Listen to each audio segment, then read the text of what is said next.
Hey guys, welcome back to the channel.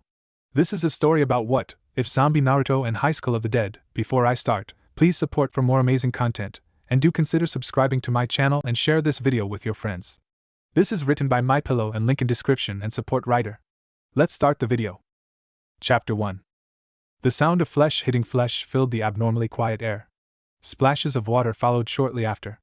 Pants and heavy breathing were nothing but a whisper, hanging tiredly in the red sky of the evening. Onyx hares stared into the sky blue eyes, both of them swollen. Bruises, scratches, and blood littered the two boys' bodies as they used the weight of the other for support. As usual, the blonde had his fist on his counterpart's forehead, resting there. The brunette had his fist resting on the blonde's chest. Nothing was said between them, but words were spoken. The last of their strength gave out, and they fell to their knees in the water under them. Both wet, cold, beaten, and broken. They refused to relent. They leaned on each other even more, trying to will themselves to move, but it seemed impossible of a feat. Slowly, a band across the blonde's forehead finally came untied in the back and slipped away. It fell into the water below them, a metal plate surfacing showing the engraved pattern of what looked to be a leaf. Hang in there, Naruto. Naruto's eyes remained trained on his best friend, unwilling to look away. It was common for him to hear his lifelong partner inside of his head now. The Kyuubi no Kitsune. His friend. If Naruto wanted to respond, the entity sealed inside of him, he made no outward expression. It's not much, but I've finished infusing some more chakra. Kurama was interrupted. He saw the brunette's fist was pulling the chakra that he had just finished compiling for Naruto's use, and converting it into his own chakra. Naruto looked down at his hand, seeing Kurama's red chakra encasing his best friend's hand. It seemed to suck out the remainder of Naruto's strength, as even standing was too hard for him now. Slowly, he painfully gasped as his whole body gave out, dropping down to the murky, muddy waters below. This is one of the abilities of the Rinnegan. As someone who possesses the eyes of the Uchiha, my victory is inevitable. Naruto's arms were the only thing preventing him from dropping his head below the water. He couldn't say anything in response. The brunette stood up, having now gained enough energy. He held his hand to the side and the sound of electricity filled the air. A bright blue light flashed briefly before bursting into lightning, the sound of chirping birds ringing all around the valley. Naruto still couldn't move. Farewell. The brunette stared down at the blonde. His unclosed onyx colored eye blended into a red, 3 black tomos swirling around the pupil stared down again at the blonde. My one and only. He raised his lightning-induced hand back, ready to stab. Friend. Thrusting his fist forward, time slowed down. Naruto watched in his own headband the reflection of the brunette lurch forward. He raised his head quickly, staring into the eyes of the Sharingan. His blue eyes calm, and watched as the brunette flinched, the power of the Sharingan faded away. Right before the lightning-encased fist would pierce through Naruto's head, he leaned to the side, bringing up his left fist for an uppercut, infusing the tiny remainder of chakra into it, and attempting to put as much force into as he could in his current state. His fist collided with the black-haired teen's chin, sending him flying backwards and into the rocky wall of the valley. Naruto panted, using the small burst of adrenaline through his body to stand up. Every single inch of his body felt like lead, ready to collapse at a moment's notice. The pain he has received throughout the day was nothing but a dull throbbing, numbed by his own exhaustion. It was a battle just to keep his eye open, due to the other being swollen shut. His lungs felt like they were on fire, his throat parched, and he felt nauseous. But none of these things were enough to make him stop. If he had to fight until he was on his deathbed to prove this boy in front of him, his best friend, that this world was fine the way it was, then so be it. Naruto growled lowly, thinking about it for a second. Sasuke, his voice was but a whisper, but it carried so much. He stared at the subduing dust in the distance, Kurama's voice in his head speaking up again. That was a great counter. The fox praised. You didn't miss the fact that his visual prowess is weakened. Wordlessly, Naruto bent down and picked up his beloved headband floating in the water and gingerly put it in his back pocket, securing it there. He watched as Sasuke grabbed the edge of the crater he was in and pulled himself from the back, growling in irritation. Over and. Sasuke got on his knees, voice slightly louder. Over and. He lifted his head, staring at Naruto. Over and. He stood up, snarling at the blonde, voice now getting louder and louder each time he said it. Until he was yelling. Over and over and over and over and over again. He was clutching the clothes on his chest, glaring his unhidden contempt in his eyes at his best friend. Just give up and let me cut you down already. His voice was laced with emotion, frustration being the key factor. It echoed in the valley. The two teens stared each other down. Sasuke just wanted to end this, he wanted it to end. He wanted to be alone. He couldn't afford to have someone like Naruto live. Quietly, Naruto chuckled. Exhaustion seemed to seep out of his voice. Sasuke couldn't understand how he was still going. Naruto had been fighting continuously for so long. How can he keep this up? Why would he keep this up? Sasuke grit his teeth as Naruto looked up at him with only compassion and determination. Can't do that. 'Cause I'm your one and only friend. Sasuke grit his teeth, then took a deep breath, trying to calm his frustration. This is it. This will be the last attack. He pushed his chakra into his eye and hand, opening them both to stare down at Naruto. His eye now whirled alive with the Sharingan. And a bright blue light filled his crater as a scream pierced and reverberated through the rock. His Chidori active. Naruto stared, understanding what Sasuke was unconsciously asking. This will be the last attack. In his mind, Kurama spoke again. I figured as much. He's assimilated the chakra I created and infused for you, and made it his own. There was a pause and Naruto noticed something different about the Chidori. He studied the black flames that were discreetly hiding underneath the Chidori. To combine two elements into the same jutsu while keeping them separate at the same time, Sasuke, you truly are a genius. And now, flame control. He intends to finish this with one last blast. Listen. In his mindscape, Naruto turned around to stare at his giant friend. I'm giving what remains of my own chakra. Once I do that, it's going to put me to sleep. Don't unleash your jutsu until the last minute, so he doesn't absorb any more chakra from you. Well, not that he can use his newly awakened Rinnegan to absorb chakra while putting out his own jutsu. His thought process was paused when he noticed Naruto was smiling at him, almost as if to say goodbye for now. He noticed that Naruto was holding out his fist, waiting for Kurama. The giant fox smiled sadly, amazed that Naruto was able to keep surprising him. He didn't want to see his container know his friend died today. But they both had used so much chakra, this is literally the only way to keep him alive. After this last attack, he won't be able to heal his container. But he at least will allow Naruto to live. Slowly, he raised his on fist and as gently as he could, bumped knuckles with Naruto. Naruto smiled sadly as well, not meeting Kurama's eyes. Kurama watched him turn and walk away from him. His thoughts returned to the days of when Naruto was considered his enemy. When Naruto had declared he would get rid of all of the hate inside of himself. He felt his vision fading into black as he gave Naruto the last of his chakra. His eyes lingering on Naruto's back. And with that, Kurama the Kyuubi fell unconscious. Naruto stood facing Sasuke, heeding Kurama's warning, and waiting until the last second to create his Rasengan. At the same time, both of them used their remaining strength to leap at each other. While in the air, Naruto brought his hand to his side and subconsciously, he could feel all of his friend and family help create his last attack. This attack will determine the fate of the world. One attack that has collided with the almighty Chidori before. One attack that has never failed him. His blue chakra swirled in his hands as he finished creating it. He looked up at Sasuke and couldn't help but give a battle cry. One falling, the other rising. Visions of their childhood flashed before the both of them, before finally settling on their current selves. Sasuke shouted as well, using as much of his strength as he possibly could to thrust his hand forward, Naruto doing the same. The two techniques collided, one trying to overpower the other, but only ending in a stalemate. They glared at each other, trying to get the upper hand, but neither jutsu relented. Suddenly, a white light exploded between them, capturing them and the surrounding area in destruction and rubble. They only watched each other. Sasuke, disappearing from Naruto's view. And Naruto, disappearing from Sasuke's view. In Sasuke's mind, he watched visions of his own memories. Then he proceeded to watch visions of Naruto's memories. He watched his brother converse with Naruto. He watched Naruto's struggle. He couldn't help but smile, admitting to himself that he had lost this battle.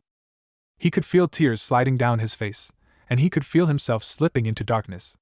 Thinking the worst of the situation, he smiled contently. I'll be seeing you soon, brother. The sound of complete silence, except for a dripping, caught his attention first.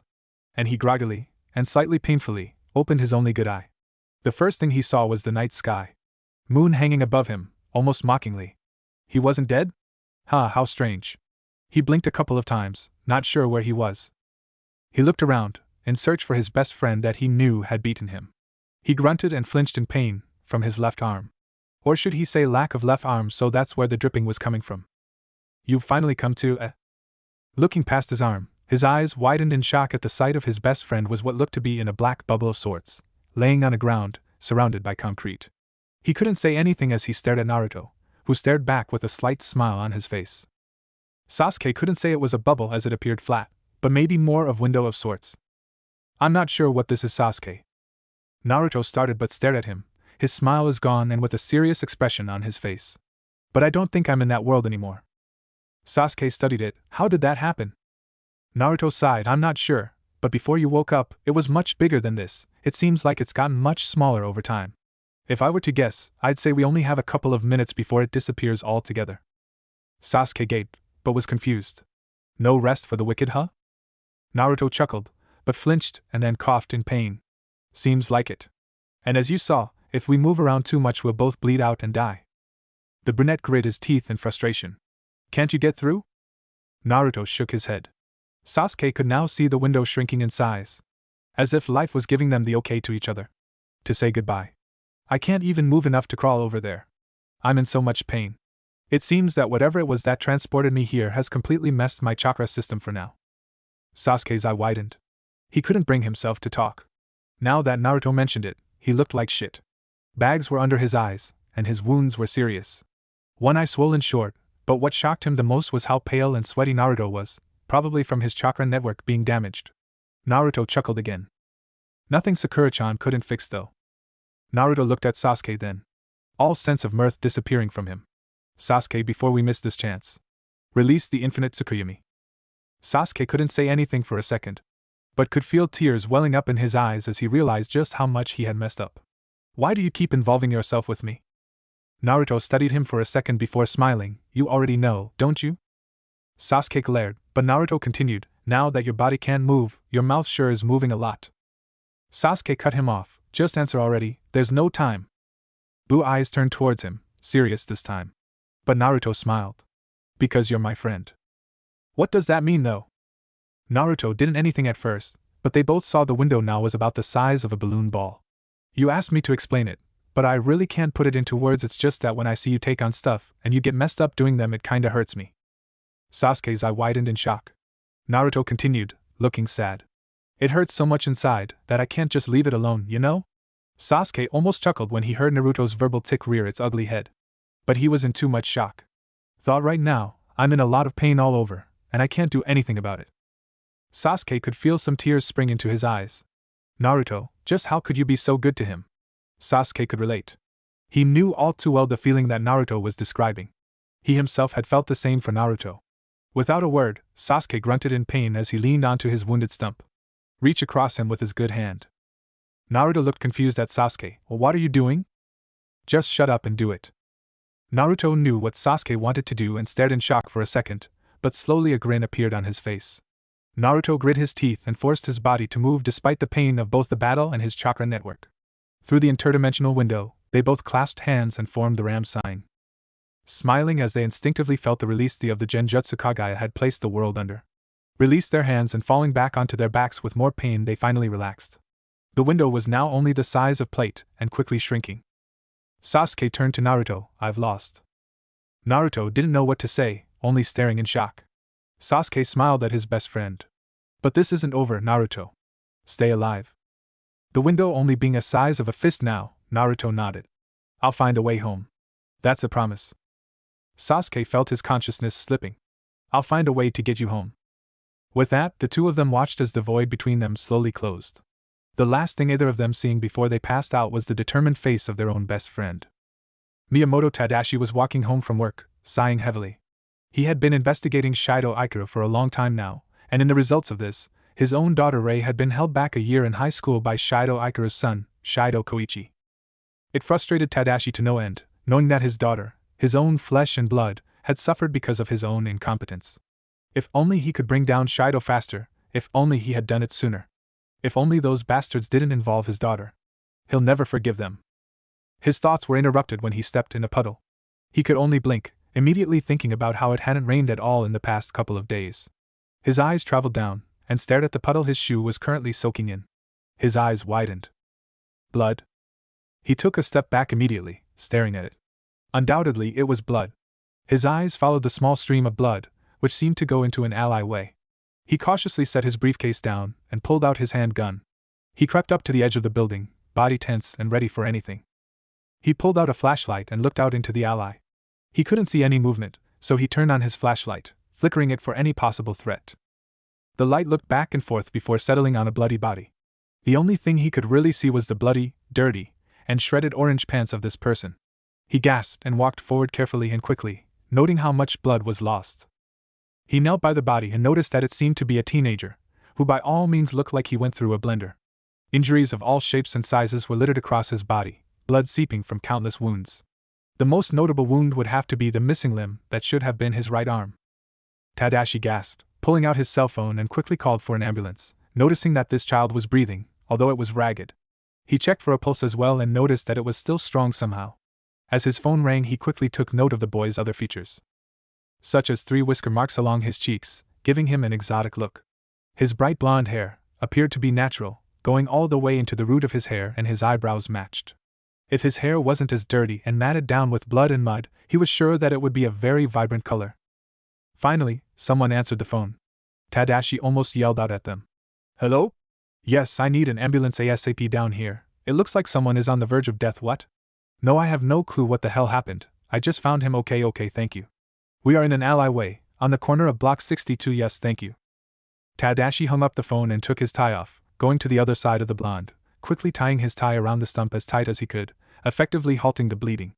Tadashi took this moment to grab his briefcase on the sidewalk and bring it closer to the blonde. He put his gun back in his holster, but kept the flashlight on, shining it deeper into the alley, making sure nothing suspicious was there. Nothing was. He looked back at the blonde, noticed scorch marks in the alleyway, looking like there was a ball of fire blasted right where the unknown person lied. He inspected the rest of the teen in front of him, noticing the mesh shirt, which was all torn up as well. He noticed something tied to his thigh and looked inside of it, surprised to see that it was a holster for weapons. Knives more like. He pulled one out and his eyes widened when he recognized the ancient weapon known as a kunai. Only this one was different. He pulled out the remainder of the kunai and counted a total of 6. One kunai, however, was different than the others. Its handle was wrapped and had odd kanji going all the way around it. It also had 3 prongs, seemingly impractical. Tadashi was relieved when he heard the sirens of the ambulance suddenly break his thoughts. Quickly, he untied the weapon holster and placed it in his briefcase.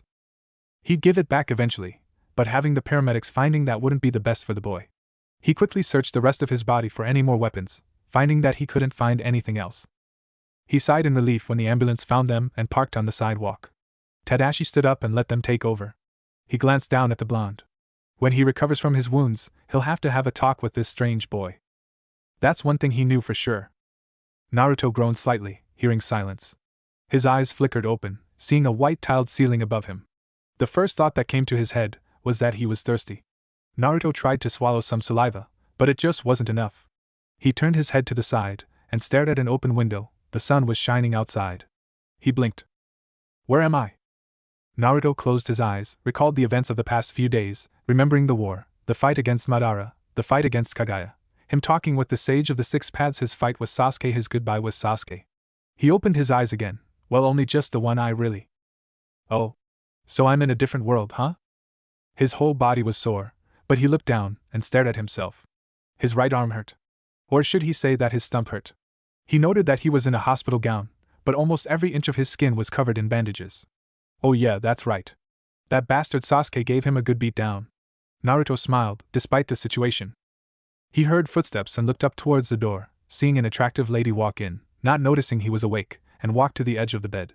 She was wearing pants scrubs and a scrub top, both of them being black and looking comfortable. Her dark brown hair was in a ponytail, keeping her hair out of her face from her work. Naruto watched as she walked to what looked to be a computer. He had seen very few of them in the science labs in Konoha. But this time it seemed much smaller, more compact. He frowned as she typed away at the computer, then finally turned her attention to him.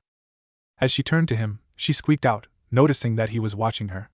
Her face got red and she put a hand to her chest. Oh my god, you scared me to death. She calmed her breathing as Naruto blinked, registering quietly to himself that he understood what she had said. What are the chances that this world speaks the same language as his? Naruto cleared his throat, although quite painful for him to do even that. Ayano. She looked at him, smiling gently. I'm sorry. Good afternoon. I'm Mayamizu. Naruto stared at her. Naruto Uzumaki Naruto. She smiled brightly and Naruto couldn't help but think that it was a pretty smile. Unburdened. Polite. Uzumaki-san. Alright. Do you remember where you are? Naruto looked around. Of course he knew he was in a hospital, but there was no way he could admit that he was from a different world. And of course, because he was from a different world, he couldn't tell her where he was. He shook his head no. Her smile never faltered. Do you know what year it is? Naruto shook his head again. He wasn't sure how this world dated itself. He had to clear his throat again, getting rid of the dryness. I don't remember anything. Of course he lied. He didn't want to be seen as a loony in this world. This time, however, she frowned. Oh, really? Your chart didn't mention any concussion or head injury. She muttered the last part to herself more than anything. Naruto decided to ignore that, however, and spoke up. I'm sorry, but I'm really thirsty. Could I get some water? The lady smiled and nodded, leaving the room for a minute, then walking back in with a mug filled with ice and water. Naruto tried to sit up, but her hand on his shoulder held him down. He winced in pain, accepting the truth that he was probably stuck in bed for a while. He was surprised to see a straw appear in his face. He looked over at Mayamizu, surprised. She was smiling again, holding the mug and straw in front of his mouth. Here, drink. Naruto tilted his head to the side and drank the water, sucking it down. It was cold and delicious. It felt good on his throat. He kept drinking until he needed a breath of air. He sighed in content, leaning his head back against the pillow. He absently noticed that there was some sort of instrument inside of his arm. It was connected to tubes flowing up to some bags hanging on a pole next to his bed. He blinked. The hospital at home didn't have something like that. Ah no. Where am I? Mayamizu set the mug down. You're in Tokunosu Hospital. This is currently the intensive care unit. You've been here for 2 days now. Naruto blinked in surprise. He should have expected to be tired, since he literally just finished away back home. His thoughts were interrupted. Uzumaki-san, do you remember what happened to you?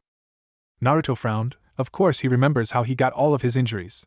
But once again, telling her that fighting, basically to the death with his best friend to prevent him from killing the 5 Kage of his world and prevailing in saving world peace was the answer to how he was so damaged, would frankly be a bad idea. He decided to half tell the truth. No, I have no idea how I got here. She nodded. A man found you in an alleyway. Quite honestly, you shouldn't even be alive right now, with the extent of your injuries and the amount of blood you've lost. Naruto smiled faintly, sweat dropping. I've heard that before. Mayamizu waved her hand. Anyway, I have a few things that I need to do in here, but first, seeing as you're hurting, how would you rate your pain right now? Naruto frowned. I'm not sure what you mean. She looked at him from the corner of her eye. Your pain right now, 0 being nothing and 10 being the worst pain you could possibly imagine. Where would your pain fall under? I can get you some pain medicine to take the edge off. Naruto smiled gratefully. If he could move his arm, he'd probably scratch the back of his head. I guess sitting still I'm like at a 4, but when I try moving I'd say 6? She blinked, studying him for a second. Uzumaki-san. Naruto grinned at her. Just Naruto is fine. This seemed to pause her for a second. Finally, she smiled, her first genuine smile since she's been in there. Alright Naruto, you have quite a high tolerance for pain, don't you? Naruto shrugged, ignoring the pain that doing that caused him. Never really thought about it, you know? She giggled, and started to walk out of the room. Alright Naruto, I'll go get you some pain medicine, okay? He nodded as she left, and he leaned his head back again, resting it. He stared forward with a blank expression on his face. He finally let himself think about the situation. Kurama is currently sleeping for an unknown amount of time recovering.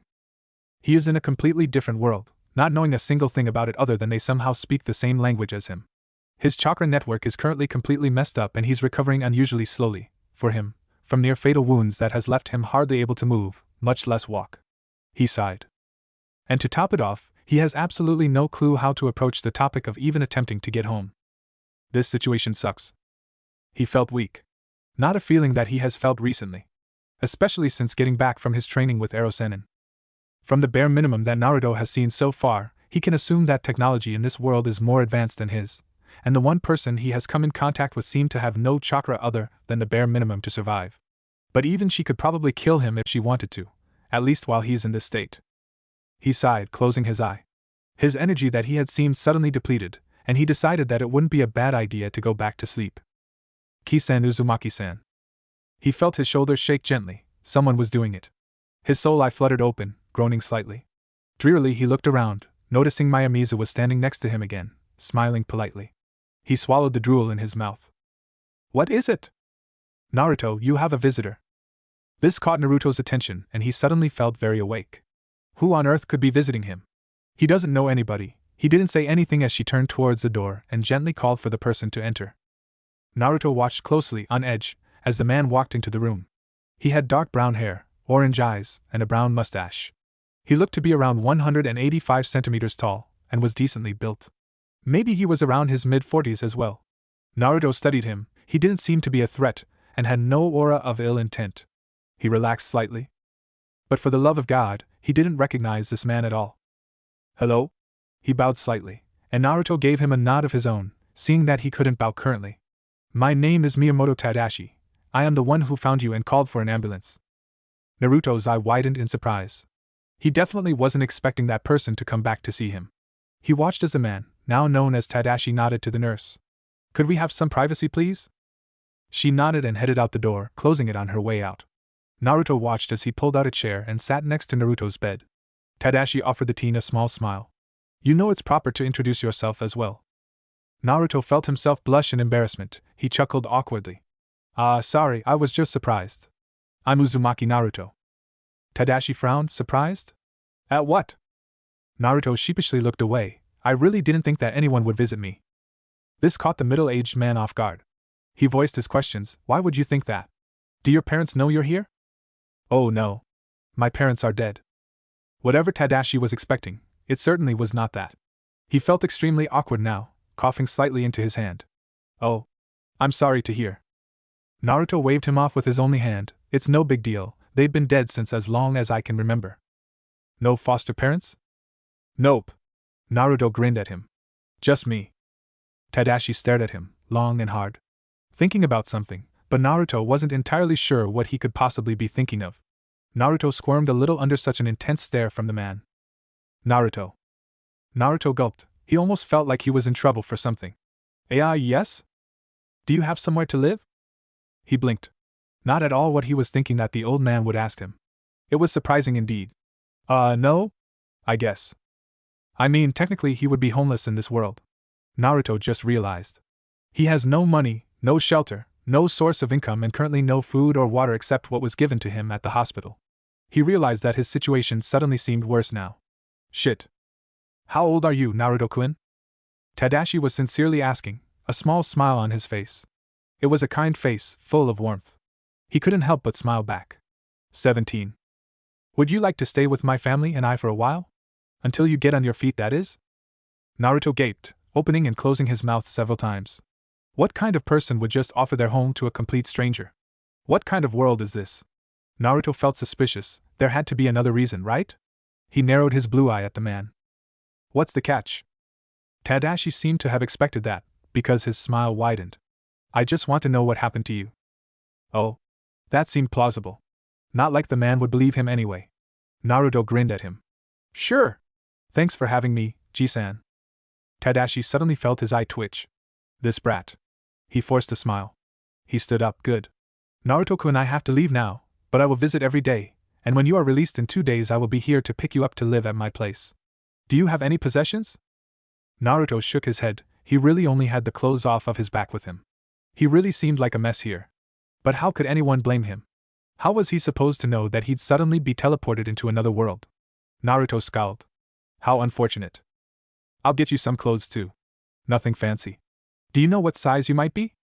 Naruto scratched his head, tilting it. I'm not sure.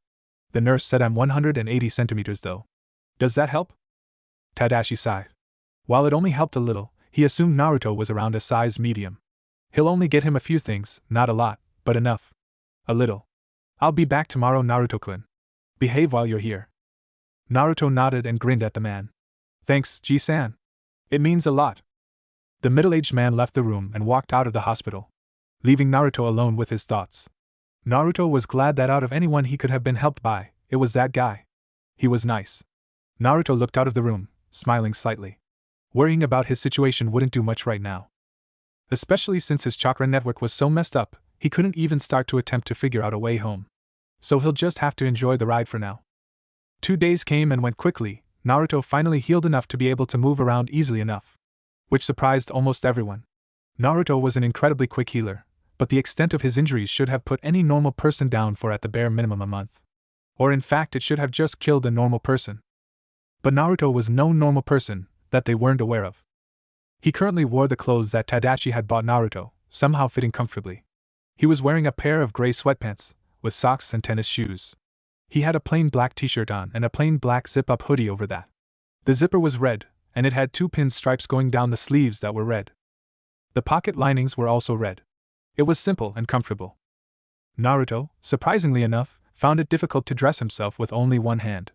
Much to his embarrassment, the current nurse, who wasn't Miami's since it wasn't her shift to work today, had helped him get dressed. And bringing in a wheelchair for him to be wheeled out. Naruto accepted gratefully. When Naruto left the hospital, he was surprised to see what this world was like. He watched as several people walked into the hospital, talking on small square devices in their hands that they had up to their ears. He blinked and saw a metal carriage in front of him. Several more of these carriages had wheeled by. He was shocked as well at how tall most of the buildings were in this world. Tadashi watched as Naruto looked at everything in awe. He could feel deep down inside of him that Naruto wasn't normal. That something about him just was off. He had no idea what it was at this moment, but he was hoping that Naruto could elaborate once they got to his house. He had talked to his wife, Kuriko, about Naruto staying with them and she had accepted the proposal, fully aware of her husband's need to help people. It doesn't help that Tadashi had become slightly attached to the young male. He's always wanted a son, and now here is one that needed help. Fatherly help. Tadashi had to take responsibility. He opened the front door for Naruto, watching as the recently recovered teen easily climbed into the seat, looking at the dashboard with wonder. He couldn't stop a smile from stretching his lips. This boy has either been living under a rock or is an idiot. Could be both. He walked over to his side and climbed in, turning the car on. Ready to go home, Naruto-kun? Naruto grinned excitedly.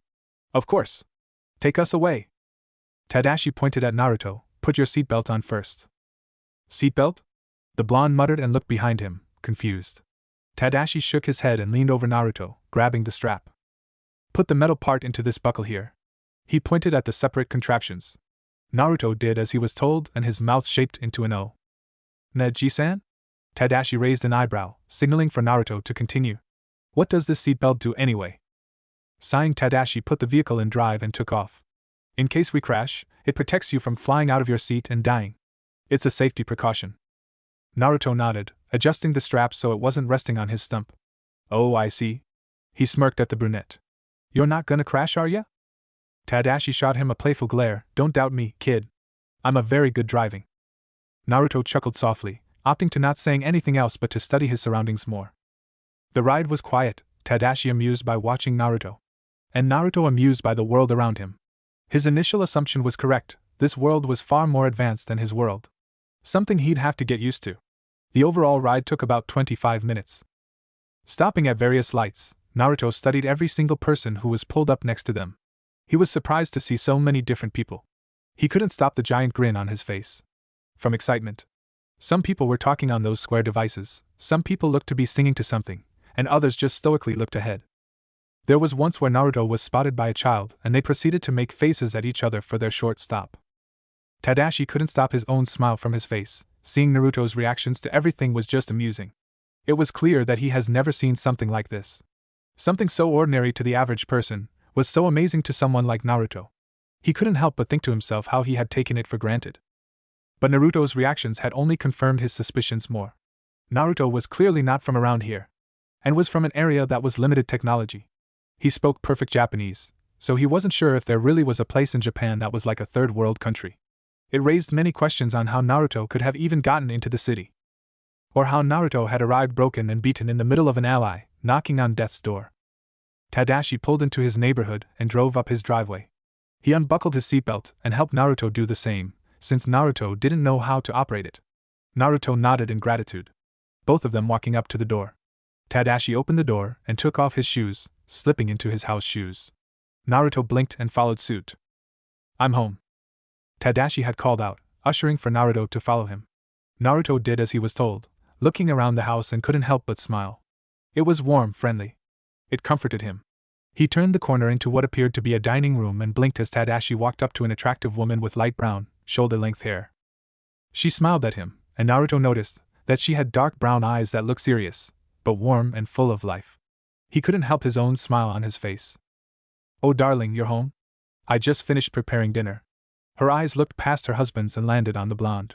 She smiled at the teen walking up to him. Ah, you must be Naruto-kun. Tadashi has told me everything about you. You poor thing, being that injured and losing an arm on top of that, you must be pretty devastated. Naruto was surprised, and slightly embarrassed. He blushed slightly at the attention. Ah, thank you for having me, your husband is a very nice man. I'm lucky he found me. Naruto laughed, and scratched the back of his head. She held out a hand, the left hand, for Naruto to shake. I'm Kiriko, pleased to meet you. Naruto shook her hand, pleased to meet you. One thing that Naruto has noticed about this world that he can honestly say surprised him, was how much tradition and politeness was enforced in this world. He'll never understand that, and he tends to ignore that step. But even so, not many people were like this back home. It definitely was a change of pace. Kiriko started to lead Naruto to the table, which had 4 plates set on it. Here, have a seat, conserve your energy. Dinner will be ready in a minute. Darling? Tadashi, who was at the counter, caught red-handed holding a piece of chicken in his mouth, blinked in surprise. He quickly stood up straight and hid the chicken behind his back. Why yes? Kiriko suddenly developed an evil aura around her as she gave a very polite smile to her husband, hand covering her mouth slightly. Have you washed your hands yet since coming home? Naruto felt fear creep up his spine and he shuddered, glad he wasn't on the receiving end of such a frightening presence. However, just as he was thinking that, Kiriko turned her malice to Naruto. Naruto-kun, don't think I would leave you out. Please go wash your hands. Suddenly all of the malice was gone, and she blinked. She blushed, embarrassed. I'm sorry, that was inconsiderate of me. Naruto stared, confused. What was inconsiderate? She frowned. Of your arm. Naruto looked down at his stump and realization dawned on him. He laughed. Oh, this? Don't worry about it, I completely forgot. It's no big deal anyway. He grinned at her, trying to comfort her. It seemed to work as Kiriko smiled apologetically before nodding. I'll just go get Ray-chan then for dinner, then we can feast.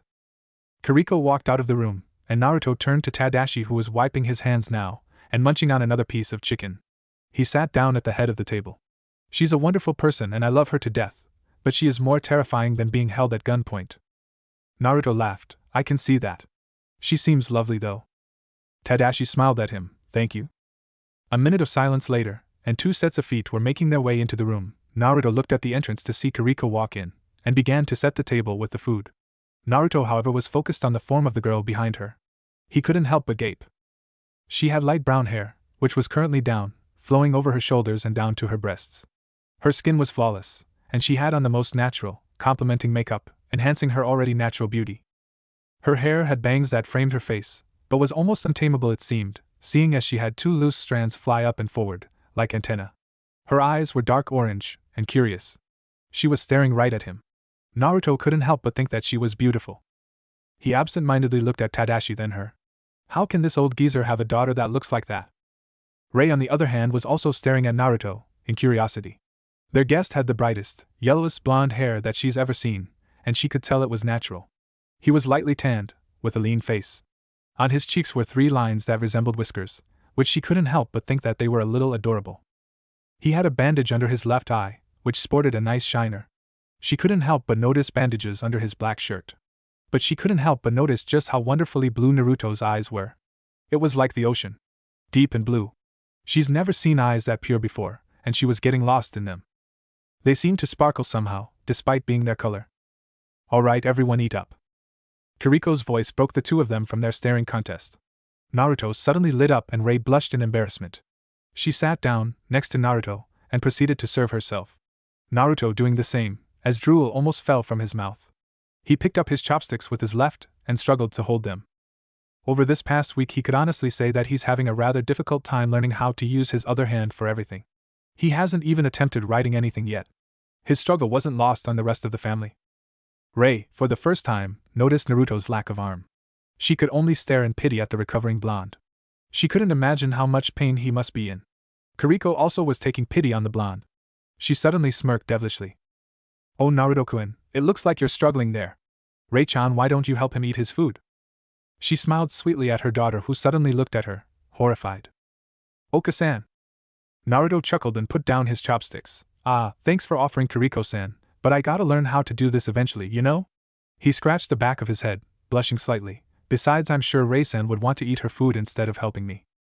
Ray blushed, suddenly feeling incredibly embarrassed by him calling her by her first name. She glared at her mother. You heard what he said, Oka-san. Uzumaki-kun has to learn how to do it himself. Naruto grinned at her. Please just call me Naruto, I'm not a fan of formality. Ray looked horrified, however. I can't do that. People would talk, and it would be so embarrassing. People would talk? Naruto echoed, tilted his head. He was confused. What would they talk about? Tadashi and Kiriko looked amused between the 2 of them. Rei, however, was less than amused. They'd talk about us, of course. Naruto frowned, still struggling to see the point. But why would they talk about us? And what would they talk about? They would think that we might know each other on a personal level. Naruto closed his eyes. But we do, don't we? Rei couldn't believe him. She honestly thought that he was cute a minute ago. Is this the same person? We've only just met. Ah. Naruto raised a finger. But we met in person, didn't we? Rei groaned. Are you an idiot or something? Kiriko frowned, seeing her daughter's frustration, but it wasn't acceptable for her to be calling their guests names. Or insulting them. She wasn't sure if Naruto was being serious, but even still, her daughter had to be polite. Rei-chan, don't talk about our guests like that. Naruto giggled into his hand. Relax, I was teasing. I knew exactly what you meant. Rei gaped, completely baffled. She heard her father break out into laughter, and her mother giggling, while Naruto continued to struggle to feed himself. He noticed her stare and grinned playfully at her. She felt her eyebrow twitch. So this is the person who has raised her father's mood in the past week. She sighed, giving up on this conversation before feeding herself. Out of the corner of her eye, though, she continued to watch their guest. Kiriko proceeded to ask Tadashi about his day, but Rei studied the blonde, who was now oblivious to the world, solely focusing on attempting to feed himself with his left hand. She sort of felt bad for him still. Naruto finally got a piece in his mouth and happily munched on it. So Naruto-kun. Her attention was drawn to her mother, who was smiling at the blonde. Tell us a bit about yourself. Naruto finished chewing and swallowed, thinking about what he could tell them. He thought back to when Kakashi-sensei had asked for introductions.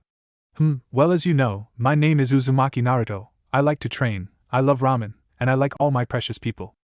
That in turn had earned a few confused stares, especially from Tadashi, who had assumed he was currently alone in the world. Naruto continued. I dislike the 3 minutes it takes for ramen to cook. I don't like selfish people. I hate people who lie to themselves, and I don't like people who don't value friendship. Naruto frowned, thinking about the last 3 things. The Miyamoto family, however, wasn't expecting that. Rei bit her lip and looked to the side, avoiding any looks with anyone. It seems like there's more than meets the eye when it comes to Naruto. That he was just a blonde-haired goofball. Naruto continued. My hobbies are, I guess, training, and spending time with friends. And my dreams for the future. Naruto paused. He didn't want to say exactly that he wanted to be Hokage because they wouldn't know what a Hokage would be. Naruto decided to settle for a short-term goal instead. My dream for the future, I guess, would be to get home. He grinned at the table, picking up some more food and biting it. Tadashi muttered while fiddling with his mustache. Home, you say? Where exactly are you from, Naruto-kun? Naruto hummed himself. A small village, hidden away from people. My friends are all back there, probably worried about me. As they should be. Kiriko picked up, not to mention you suddenly are in the city with life-threatening wounds. How did you receive them? Naruto paused, not quite sure how to respond. I mean, he very well couldn't say that he was in a battle of life and death for the fate of the world, now could he? He swallowed his food and decided to play it off. He laughed sheepishly. Me and my best friend kind of got into a fight. Their reactions surprised him. Rei looked absolutely shell-shocked, Kiriko was gaping, and Tadashi seemed confused. Those types of wounds don't come from a simple fight. I mean, you lost a limb, for Christ's sake. Naruto laughed sheepishly. Well, we got carried away. They all understood that Naruto wasn't telling the whole truth. He was stubbornly not telling them. They decided to leave it at that. Rei, however, picked up a question, surprisingly. Uzumaki-kun, was it painful? Your injuries? Naruto puffed up his chest. Well, yeah, they hurt, but I'm tough as nails. A few scratches aren't enough to keep me down for long. He chuckled softly, closing his eyes and giving his patented foxy grin. Rei blushed slightly seeing it. She closed her eyes, thinking about her boyfriend, and how she definitely should not be acting like this to someone she just met. Kiriko looked at him with interest. Tough guy, huh? Naruto nodded enthusiastically. I gotta be strong to protect my precious people, you know? Tadashi tilted his head. You've mentioned that several times. Protecting your precious people, what's that mean to you? At this, Naruto's face dropped down into a small smile. This garnered the attention of the Miyamoto family. There was silence for a few minutes before Naruto finally decided to speak. The first time I was out of my village, I had met a couple interesting people. One was a mercenary, and the other accompanied him everywhere he went. I was in the forest when I had met the younger one, who at the time I thought was a girl. Naruto chuckled, blushing in embarrassment slightly. I mean, I couldn't help it. He was in a kimono, had long black hair, and was pretty. No way, I wouldn't think so. He shook his head. Anyway, he was telling me about his friend, who at the time thought of him as a tool. Something to be used, then discarded. He told me that he wanted to protect the person precious to him. He said he wanted to work for that person. He wanted to fight for that person. He wanted to make that person's dream come true, because that was his dream. The room was quiet, listening to Naruto's tale. Naruto smiled. He had told me that when a person has something precious they want to protect, that's when they can become truly strong. Suddenly Naruto grinned at them. So the people I consider precious to me are the ones I want to protect with my life. Kiriko was serious. That's a very mature thing to think about, Naruto-kun. I'm glad you are able to understand such a thing. Naruto blushed. Yeah, well, it was easy for me to learn since I hold all of my friends dear to me. I never had a family when I was younger, so I was always lonely. You were an orphan? Ray asked, genuinely curious. Yeah. Naruto nodded. They died when I was born. Oh. Ray lowered her head, feeling like stuffing her foot in her mouth. I'm sorry.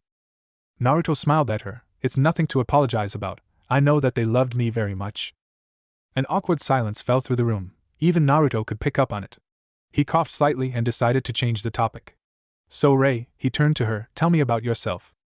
Ray blinked. What do you want to know? The blonde shrugged. I dunno. Anything you want to share? Ray thought for a minute. Well, I'm a student at Fujimi Academy. I'm a part of the Sojutsu club there. I'm a straight-A student, and I spend a lot of time with my boyfriend. She mumbled off at the last second, for some reason embarrassed to mention the love of her life. That's all there is to it, I guess. At this Naruto looked interested. Boyfriend, eh? He wiggled his eyebrows at her, grinning. What's he like? She actually giggled, slightly surprised that he continued to ask about him. His name is Igu Hisashi. She smiled. He's handsome and nice. But he's calm and collected, able to keep a clear mind in any situation. She smiled fondly thinking about her boyfriend. We've been dating for a few months now. He's very loyal to his friends and to me. I'm very thankful to have him. She looked up at Naruto and was surprised to see him smiling gently. His attention was 100% on her and what she was saying. Something that threw her off a little bit. Eh? He mumbled gently, still staring at her. Sounds like you really like him. Sounds like you're a lucky girl to get such a good guy. At this everyone was surprised to hear that. Normally nobody says that about the girl. They always say the guy's lucky. But surprisingly they all knew he didn't mean it like he was insulting Ray. It was more of a compliment if anything. Ray blushed heavily, thinking about her boyfriend, and smiling because there was finally a guy who could understand her feelings instead of being jealous. So what's this Fujimi Academy like? Ray tilted her head, thinking about it. Well, it's school, so I guess it's like school. Tadashi chuckled. Don't stress too hard about it, Ray-chan. Naruto-kun will find out shortly for himself. At this both Naruto and Ray gaped at him. Ray shook her head. What are you saying? Uzumaki-kun is going to my school? Naruto looked horrified. But I don't want to go to school. Animated tears started running down his face, while he raised his hand up to the sky crying out. What have I done to deserve this? Tadashi smiled. Well, we surely can't have you running around with nothing to do, Naruto-kun. Who knows what kind of mess you'll get into? Kiriko nodded, agreeing. Darling is right. A teenager's studies should be the top priority of their life. Even for you, Naruto-kun. He felt like crying. He was sure that somewhere, the sage of the six paths was laughing at him. He was sure of it. He stood up and pointed an accusing finger at Tadashi. This is what you've been planning this whole time, hasn't it, Benji-san? I've been trapped. Kidnapped. Help. Someone save me. Naruto started to run for the door, before I was caught by the neck by Tadashi himself, who was enjoying a healthy laugh. Kiriko and Ray were both laughing, wiping tears from the corner of their eyes from the misfortune of the blonde. Naruto cried as Tadashi pointed at his seat again. Get used to it, brat. Life's unfair. You'll start school in 2 days. Got it? Naruto hung his head in defeat, not believing his own luck. Yes, he mumbled. Tadashi raised an eyebrow, holding a hand next to his ear. What was that? I couldn't hear you? Naruto raised his head, still crying. I said yes. I understand. Tadashi chuckled. To himself. Good. Chapter 2. Life at the Miyamoto residence had, since then, suddenly become more lively. A certain blonde-haired ninja had literally wormed his way into their life and hearts. For Tadashi and Kiriko, they now think of him as a second son. For Ray, a complete and utter source of frustration. Turns out, the mischievous Jinchuriki had found that pranking and teasing the light-haired brunette was the most fun he could have while being temporarily taken out of combat. Or so he had said once to her. It's only been 2 days, god damn it. But however, today was the day that Naruto would finally get out of the house. He was excited to leave, but much less excited to be leaving for school. The treacherous word that chilled him to his very core. Naruto has known that he has always been a poor student. Much better at learning hands-on. He does poorly when trying to have him sit still for long periods of time, or when trying to explain concept and technique. Naruto and school do not go together. At least that's what Naruto has been saying for the past 48 hours. But just because he has to face his dreaded lifelong enemy, does not mean he isn't excited to leave the house. Currently the blonde was standing at the entrance, bouncing on his feet and wearing the Fujimi Academy school uniform. Tadashi had already left for work, but Kiriko was smiling at him, apparently seeing him off for the day. Reikaien! Hurry up or we'll be late! Naruto called out loudly, and with a sing-song voice. Footsteps could be heard as Rei descended from her room. She sighed when she heard Naruto yell. He had way too much energy for it being so early in the morning. Yes, I'm coming. She rounded the corner to the exit when she paused, seeing the source of her frustrations and thoughts recently stand in front of her grinning from ear to ear. She almost blushed seeing him. In the past couple of days, Rei had decided that Naruto was undoubtedly hot. He had literally exploded into her life with such force that now she couldn't think what life would be without him.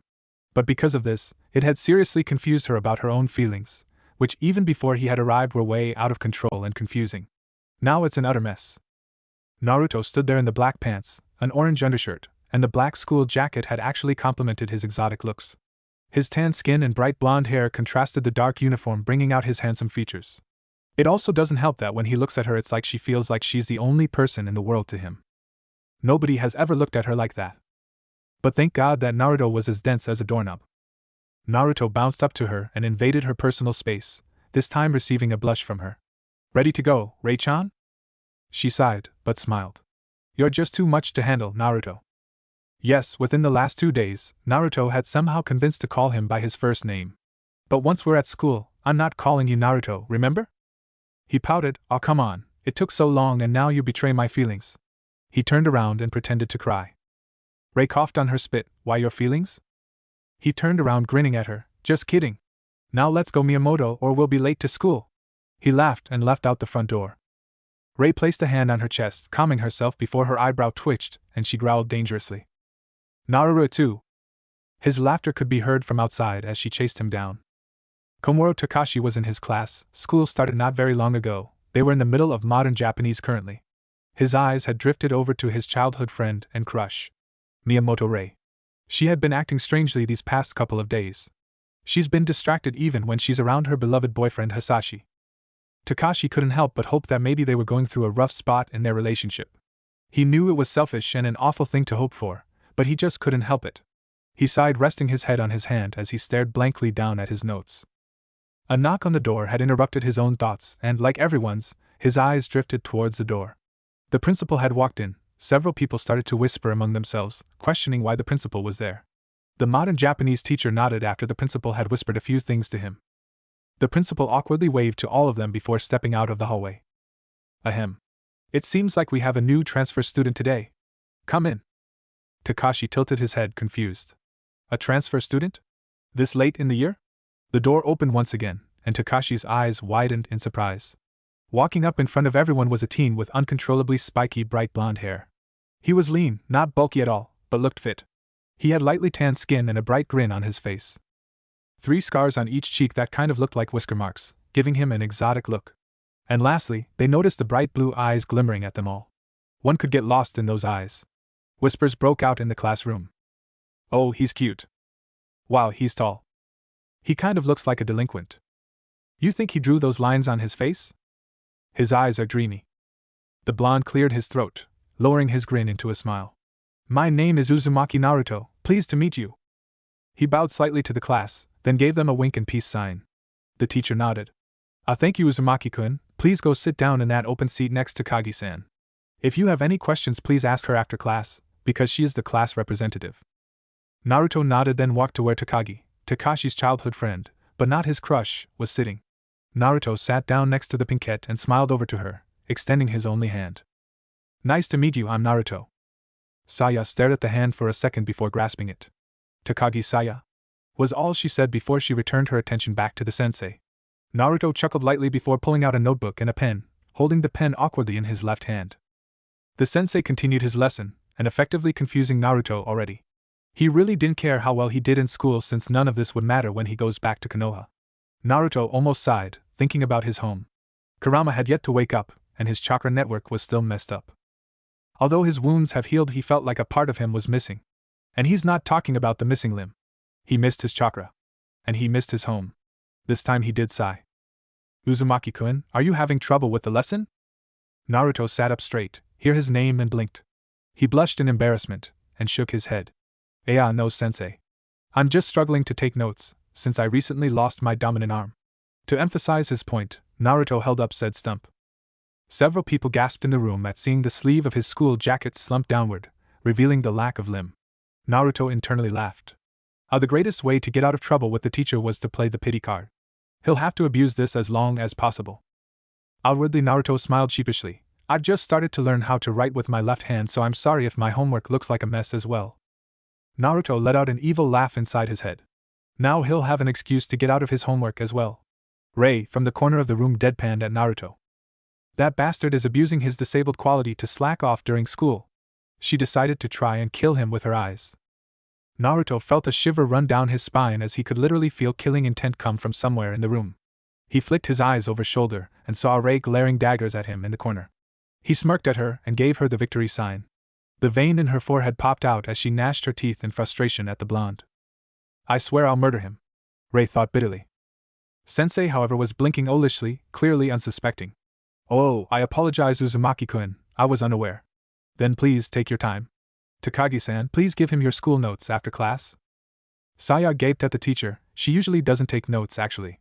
Mostly because she already knows the content of the teaching, just as much as the teacher, if not more. She rounded her glare over at the troublesome blonde next to her, who was giving her an apologetic smile.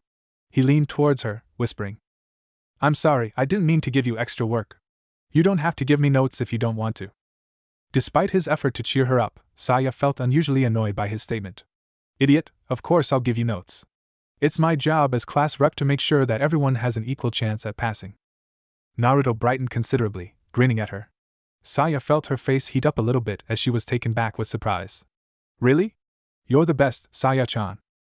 Her mouth dropped, as did several students who had overheard them. He had just blown past familiarity and flew into a personal standing with the scariest pinkette. Naruto was completely oblivious to the situation as he turned back to the sensei. Saya's face was heated as she growled at him, whispering harshly. Don't speak so informally to me, idiot. I'm Takagi-san to you. Naruto turned to her, putting a finger to his lips. Sure, class rep, we're in the middle of class. Saya could only gape at the teen next to her. Her eye was twitching with considerable stress. He had proved to get under her skin, and annoy her to a much greater extent than anyone else had ever accomplished. Congratulations, Naruto. Takagi Saya now hates your guts with a seething hot passion. Naruto glared down at his pen in frustration, clearly not able to write well with his hand. Naruto stood up and stretched from the dismissal of his class, and signaling it's time for lunch. Bored out of his mind, Naruto looked around and noticed Rei was over near her boyfriend, both of them getting their bentos out and sitting next to each other. Naruto grinned and strode up to the pair, unaware of several sets of eyes watching him. Hello there. Rei and Hisashi blinked and looked at the third wheel, who apparently didn't mind. Naruto held his hand up in a wave, waiting for either of them to say something. Rei ashamed of Naruto, this was so embarrassing. Why Naruto, oh god why? Naruto held out his hand to the gray-haired boy. I'm Naruto. Nice to meet you. I've heard a lot about you from Miyamoto. Rei buried her face in her hands, hiding the obviously raging blush on her face. Hisashi glanced curiously at his girlfriend, but accepted Naruto's hand and shook it. Igu Hisashi. Rei's boyfriend. How do you know Rei? Naruto pulled up a chair and sat perpendicular to the pair. Miyamoto's Two-san happened to find me while I was unconscious and bleeding out due to this thing. He gestured to the missing limb. So he actually saved my life. I'm not from around here, and I didn't have any money, so he's been letting me stay at his place for the past couple of days. Hisashi looked like he'd been slapped and was surprised. As with several other students also were surprised. You've been at Rei's house? He glanced at his girlfriend, who had yet to show her face. She hadn't told me. Naruto chuckled, scratching the back of his head. Yeah, they've been really nice to me. It's a change of pace. I like it there. Rei groaned and then glared at Naruto with such disdain he actually took a step back and looked at her, startled. Uzumaki, what do you need? She practically growled. Naruto swallowed the sudden lump in his throat and laughed nervously. I just was thirsty and I had no money. Her face was blank as she stared at him. Naruto scratched his cheek, embarrassed. Rei sighed deeply, shaking her head. She gave Hisashi an apologetic look, who had just lightly smiled at her, giving her permission. Rei stood up and walked past Naruto. Come on, we have to go to my locker to get my money. Naruto brightened considerably, practically beaming. Thanks so much, Miyamoto. At times like those Naruto would call her Rei-chan. She was very grateful that he didn't this time. She ignored the stares of the other students in the room as she leads Naruto to her locker. However, despite the situation, she couldn't help the small smile that formed. She kind of hoped that he would never change. Naruto looked around, watching as the bustling students talked and chatted animatedly between one another. Naruto couldn't help but smile peacefully. Back home, the war had taken any comfort from the younger generation, whereas a scene like this wouldn't happen for years to come as people had changed through the war, still mourning the loss of loved ones as well. Naruto's smile fell as he sadly looked about the scene. At least for now, he can appreciate the looks of innocence. Rei had been watching the display of emotions on his face, wondering what he could possibly be thinking about to make him look so heartbroken. Was it a past lover? Or maybe he's thinking about his home. Rei bit her lip. As much as she knows Naruto wants to get home one day, she really hoped that he would just stay with her forever. The two arrived at her locker and she unlocked it, getting some money out for Naruto. She gave him a little bit extra, enough to buy 2 things if he wanted. She held the money out for Naruto to take. Here. However, she was ignored by the blonde. She scowled slightly, before noticing what he just wasn't paying attention to her. Naruto was staring somewhat down the hall, with a frown on his face. She blinked, and followed his stare to see a scene that she was familiar with. She frowned. I believe his name is Hirano Kota. I guess this happens often. I don't know why he just doesn't stand up for himself. She shook her head. Naruto briefly glanced at her from the corner of his eye. Looking back at the scene as 3 bigger, more muscular boys crowded around his fellow classmate. He had recognized him from when he had first arrived. One of the boys, with brown hair, but dyed blonde, had a rough grasp on the front of the chubby shirt, clearly threatening him. Are you going to take the money or not? Rei was getting annoyed by being ignored. This normally wasn't like the blonde. Naruto glanced at her again, before huffing. Hold on to your horses, Rei-chan. I'll be back. Rei blinked, watching as he strode off towards the troublemakers. Hey, Naruto, wait, you just can't. She cut herself off as she watched Naruto stride up without an ounce of fear to the 3 delinquents. As quietly as he was able, he strode up to them. And as his ninja background had permitted, he was pretty damn quiet. He prowled up to the group, noticing that he actually was standing a little bit above them. He smirked at his accomplishment. Ha! Take that, Sasuke.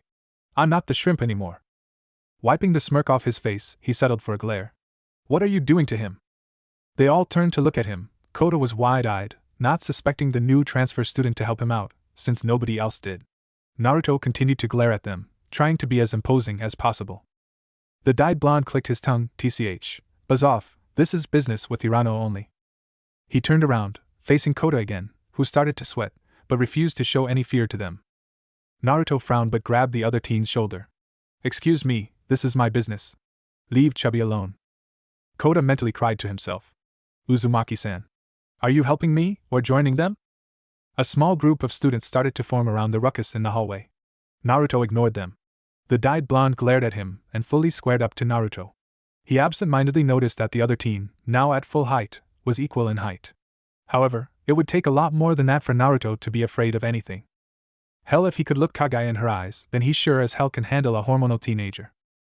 What did you say to me? The dyed-hair teen growled dangerously.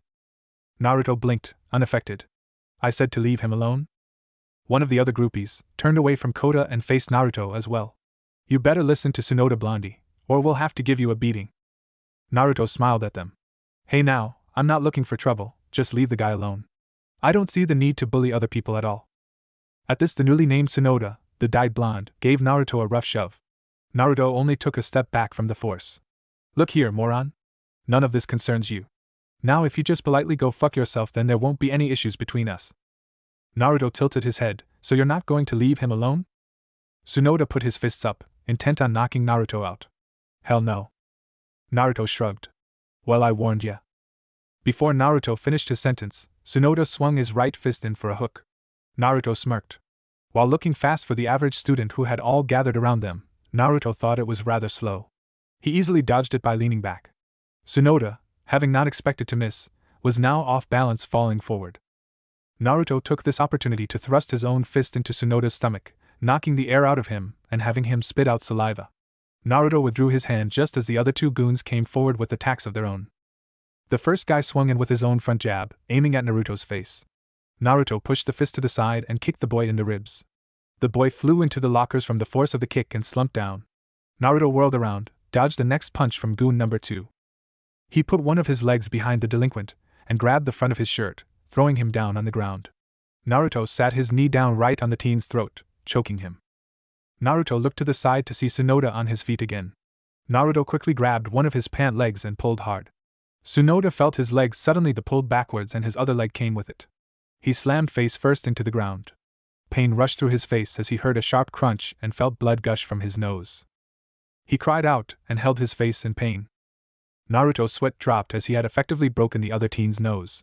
Choking noises reminded Naruto that there was someone stuck under his knee. He leaped down and released the pressure on his throat, standing up. Naruto put his hand on his hip as he looked at his damage. Man, that couldn't even be called a fight. All 3 of them were on the ground, one groaning in pain holding a bloody face, one holding his side as he breathed slowly and probably painfully, and the last one choking and gasping for air.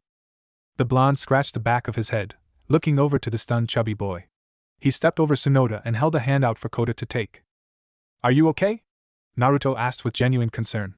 Koda accepted the hand and felt himself be pulled to his feet, quickly and easily. He blinked again. "Why, yeah, I am. Thank you." Naruto flashed his foxy grin and scratched the back of his head. "Ah, shucks, it's no big deal. I can't stand bullying. I had to step in." Koda laughed, feeling himself ease up at Naruto's smile. "I'm Hirano Koda, by the way." He held out his hand for Naruto to take. "Uzumaki Naruto." Naruto held out his own hand and smiled awkwardly when he noticed that it was the wrong hand. He laughed sheepishly. Koda blushed in embarrassment. "Oh, I'm sorry, Uzumaki-kun. I forgot about your arm." He lifted his opposite arm and shook Naruto's hand. "Don't worry about it, Koda. Happens all the time." He grinned at the chubby boy to give him reassurance. It worked. Naruto turned towards the mess he made in the hallway, frowning slightly. "I guess I should take responsibility for these guys though, huh?" The teen turned towards the stunned still Rei, who had followed him over here and watched the whole thing, smiling at her. "Rei-chan, I'm gonna take these guys to the school's nurse. Tell sensei I'll be a little bit late." Rei could only nod, still shocked. Naruto walked over to Tsunoda on the ground and hefted him up onto his feet. "Up you go." Naruto grabbed the one holding his ribs and did the same. The teen groaned in pain. "You too." The last one got over his coughing fit, and was already standing on his own violation. Naruto nodded and grabbed the scruff of Tsunoda's neck, determining that he was the group leader. "Now come on, you guys look awful." Naruto had taken a little bit longer to find the nurse's office, since he had forgotten where it was when the principal had shown him around. But when he did, he knocked on the door and peeked his head in. "Pardon the intrusion," he called out. Naruto frowned but dragged the teens inside, ordering them to sit on the beds. They all complied wordlessly. Naruto looked around for the nurse still but scowled when he couldn't find her. He proceeded to look around for something that he could give the bleeding teen. Naruto found a towel and shrugged. It was the nurse's fault for not being here when he needed her. This was not his expertise. Sakura-chan would know what to do in this situation. Naruto wet the towel slightly. Naruto walked back over to Tsunoda and handed him the towel. "Hold that to your nose, and wipe your face off. I wet it a little bit." Tsunoda wordlessly obeyed, watching Naruto with his eyes. Naruto sat down opposite of them and sighed. "Man, first day of school and he's already been in a fight and has been light to 2 of his classes. He'll get a bad rep if he keeps this up." He sighed. "Why are you helping us?" Naruto blinked, not expecting him to break the silence. All 3 of them were staring at him. He shrugged. "Why do you have to bully Koda?" Tsunoda clicked his tongue. "Because that's what I do." "Well, then there's your answer for me too." Naruto crossed his arms staring at them, a frown on his face. "Why do you have to bully in the first place? You know, whatever it is that you might have wanted from him, I'm sure he'd be happy to give it to you if you were his friend." "Shut the fuck up," Tsunoda growled. "You don't know anything. This is just the way I handle things." "Well," Naruto started, "you can always change the way you do things," he pointed out. "Because if you keep this up, I'll just have to keep taking you here." Tsunoda turned his head to the side. "I'm glad to inconvenience you." At that, Naruto actually laughed. "Wow, you really have a shitty personality, don't you?" The teen didn't respond. Naruto's laugh simmered down until it was nothing but a smirk on his face. "I'll just have to show you how to do it all properly then." Naruto shrugged, musing out loud as if it was the simplest answer in the world. Tsunoda's head whipped to Naruto, flinching as he had caused himself more pain by doing so. "What do you mean by that?" Naruto smirked in amusement. "Well, you have to be doing this for some reason. I'll just show you that it feels better to have people love you than fear you. Tsunoda could only stare in shock at the blonde's answer. He could honestly say that he's never had anyone who has put the effort in for him. He wouldn't be surprised if Naruto had bailed out on him. Naruto had seemed to read his mind and grinned over at him. You know what? I'll make you a promise. I'll turn you into not an asshole if it's the last thing I do. And I never ever break my promises. Naruto grinned widely and held his thumbs up, stunning all three of the delinquents to their core. Before anyone else could say anything, the door slid open again and a big-breasted blonde-haired woman stood there, surprise etched onto her features. Era? What's going on here? The blonde male stared at the blonde female. Are you the nurse? She tilted her head confused. Why yes, I'm Marikoa Shizuka. School nurse here. Naruto nodded at Shizuka. Uzumaki Naruto, pleased to meet you. I leave these three in your care while I go to class. They got into a bit of a scuffle. Shizuka watched him go, confused. She looked at the other three, noticing the bloody towel and the pale faces. She tilted her head, confused as to what happened while she was gone. Naruto left the room and strode lazily to his classroom, hand in pocket. He whistled to the empty hallways, enjoying the beautiful day outside, even though he was stuck in this god-forsaken place. Naruto's ears perked up when he heard the bell signifying the end of the day. He couldn't have been happier. He almost jumped on top of his desk and shouted to the heavens, but he decided against that. However, he stood up and was about to leave the classroom when he felt something pulling his sleeve. He blinked and looked back. Takagi Saya was holding his sleeve, looking mightily peeved. Naruto blinked. Do you need something? She huffed, annoyed. Idiot, did you forget that I was going to give you my notes? Naruto turned around, eyes sparkling in delight. Oh, I did forget. Thank you so much. You forgot? She asked incredulously. Are you stupid or something? Rei, who was eavesdropping on the conversation, happened to sweat drop, thinking that she has that constant thought running through her mind. Naruto sheepishly scratched the back of his head. Laughing slightly, yeah, I think I am a little stupid. That surprised Saya. She had expected him to be the kind who would adamantly argue that he wasn't. She blinked, but before she could say anything Naruto was grinning again. But you'd be surprised, I have my moments of genius. At that Saya scoffed, you don't know the first thing about genius. What you are looking at is a true genius. She clearly was indicating to herself. Naruto laughed, a little nostalgic. I think I've heard that before. He looked to the side, thinking back to Sasuke and Neji. His smile faltered when he remembered Neji. Naruto sobered up. He couldn't help but remember that he was in a different world, where the people of his home were cleaning up the mess of the war, burying their loved ones, and rebuilding damage. While Naruto was goofing off in a peaceful school, his mood quickly darkened. Saya wasn't sure if it was something she said, but she had watched with morbid fascination as the bubbly blonde's mood had quickly dampened. His eyes were glazed over as he had clearly been thinking about something. As quickly as it had changed, Naruto reverted back to the normal as Saya had deemed. He grinned at the pinkette. Thanks, Saya-chan. Your help means a lot to me. She opened her mouth to retort, but he was already gone. She closed it and tilted her head in confused. What a strange person. Saya shook her head, packing up her things before she had left herself. Saya left the classroom but felt a whoosh of air fly past her. Get back here, you bastard! She blinked and watched a grinning and laughing Naruto running by. Shortly after, a powdery white Takashi ran by chasing after Naruto. Takashi looked like someone dumped a bucket of baby powder on his head. Saya watched Naruto jog away, grinning, while Takashi chases after him looking absolutely livid. She was literally just talking with Naruto. How did get already cause trouble the second he wasn't supervised? Naruto suddenly stopped running and ducked under Takashi's attempted tackle. Naruto grinned at the unfortunate brunette lying in a heap on the ground. Naruto pointed at him. Wow! You gotta be quicker than that, Taka-chan. Naruto spun on his heel and took off the opposite direction. Takashi growled and got to his feet, chasing after Naruto again. This time, however, Naruto ran over to the stairway balcony and simply hopped over, earning shrieks of surprise from nearby students watching their commotion. While Naruto was airborne, he gave a two-fingered salute to the stunned Takashi. Saya watched as Naruto disappeared from view, Takashi standing there in surprise. Saya and Takashi both ran to look over the edge of the balcony. They were both greeted with Naruto's giant smile as he sat crouched on the railing, a floor below them. Naruto stood up and jumped over a few unsuspecting students, who howled in shock. Naruto proceeded to run out of the high school, ignoring the rules of changing shoes. He kept running, completely oblivious to the majority of the student body watching his back leave. Saya herself was staring in wonder. The blonde had been a complete enigma, to everyone. She wasn't even sure what she should think right now. Everything he had done kept surprising her and everyone else around him. That idiot. She looked beside her, and saw someone that she really didn't get along with. Miyamoto Rei was blushing, embarrassed, while holding her head in her hands.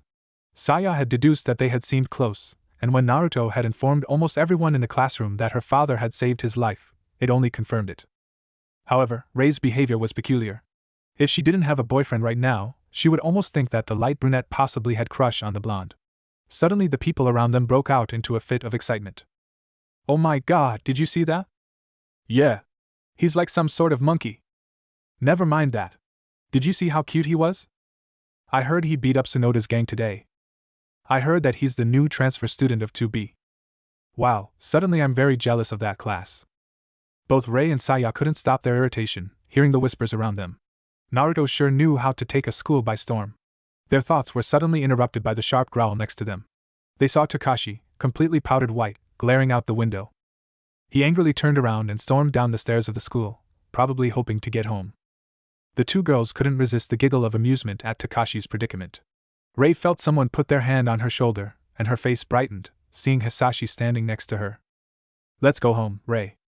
She nodded, and walked away with Hisashi, the corner of her eye flickering over to the pinkette, who was still staring out the window. Saya was turned a little and met her gaze evenly. No words had been spoken between the two, but they definitely didn't need to. Rei turned away and continued walking with Hisashi, glad to finally get some time alone with him. Naruto basically skipped home, thinking that he had such a good day. It was fun to get out of the house, despite having to attend classes. He had met so many different people today. He smiled as he opened the door to his temporary home. "I'm home," he called, and was in the process of taking off his shoes when Tadashi came around the corner. Tadashi stared at the blonde for a second. "You wore your school shoes home?" Naruto blinked, then looked down. He sheepishly chuckled, scratching the back of his head. "Hee, I forgot to take them off." Tadashi sighed and waved for Naruto to follow him. "Come with me, Naruto. I'd like to talk to you about something." Naruto nodded and obeyed, following the older gentleman before he was led into his personal study. A place which he hasn't been in yet. Naruto took a step in and looked around. Colors of dark brown and maroon were fleeting. The carpet was a beautiful design mixed with auburn and gray. Naruto saw his desk, which was in the center of the room, and there was a couch at the other end of the small room. Several bookshelves were filled with different novels and books. Naruto wasn't exactly used to seeing books. Since where he came from, everything was in a scroll. It was odd, but he now prefers the use of a book compared to a scroll. There were papers scattered across Tadashi's desk about various things, none of which Naruto understood anything about. The elder man gestured for Naruto to sit down on the couch, which Naruto complied. Plopping down, Naruto looked at Tadashi curiously as he closed the door and walked over to his desk. He opened a drawer and pulled out a small oak box. He closed the drawer and walked over to Naruto, sitting next to him with the box in his lap. Naruto Tadashi had started. Naruto could hear the seriousness in his voice. He couldn't help but get a little bit nervous. "Why, yeah? While we're in here, I want to ask you about yourself." This had Naruto blink in surprise. What did the man want to know that he hasn't already told him? He tilted his head, showing his confusion. Tadashi picked up on his confusion and proceeded. "More specifically, I'd like to talk about where you come from." He let that information sink in for Naruto. Naruto started to sweat a little, and he laughed awkwardly, trying to play off as ignorance. "What do you mean, Ji-san?"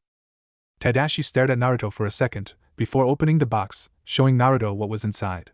Naruto's eyes widened considerably, not expecting to see that. Inside the box was Naruto's kunai pouch, his headband, and the few kunai he had in there, including his father's three-pronged kunai. Naruto's eyes flickered to his friend, as he liked to call him. Tadashi held his serious face. "Naruto, I know you're not normal. You should have died. Your wounds were significant. Several broken bones, an absolutely massive amount of blood loss, many of your muscles were torn, internal bleeding, you name it. Hell, your arm was blown off for Christ's sake. Yet you were up and jumping in a week. Hell, even now you are perfectly fine. Not a single scar remains. Even then, you've shown a tremendous amount of physical power and speed." Naruto couldn't look him in the eye, as he stared at his weapons. He knew what he was going to ask him. Tadashi continued. "Now I've never been a man to believe in superhuman beings, but you a person that I just can't ignore. You've been hiding facts about your home and where you came from. Now please, Naruto, tell me." Naruto finally looked up into his eyes, feeling small suddenly. "Naruto, what are you?" He bit his lip when he heard the question. Of course, he should have expected this guy to question his healing ability. No normal human should have healed as fast as he did. That and he's been rather careless with his abilities since he's shown up in this world. Naruto sighed. Where do I even start? Tadashi put a hand on his shoulder. How about at the beginning? Naruto looked at him, staring. If I were to tell you. You can't tell anyone else. Especially Rei, because when the time comes I want to tell her myself. He trailed off looking down. The hand on his shoulder squeezed reassuringly.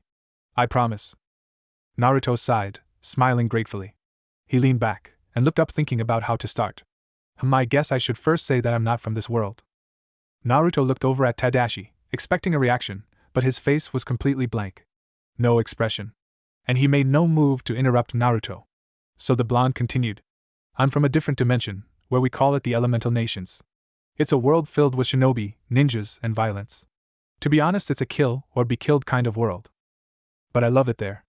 Naruto smiled fondly, thinking of his home. The fear of death hanging in the air only serves to make the bonds you make that much stronger. The place I said I grew up in was actually a village. The name was Konohagakure, or Village Hidden in the Leaf. Konoha for short. That was my home. But you see, when I was born, a giant entity, in the shape of a fox, had been put under a genjutsu, an illusion technique where I come from. Well, anyway, the fox had been forced to attack my home the night I was born, and the current leader at the time, which they're called Hokages, had rescued the village by not defeating or killing the entity.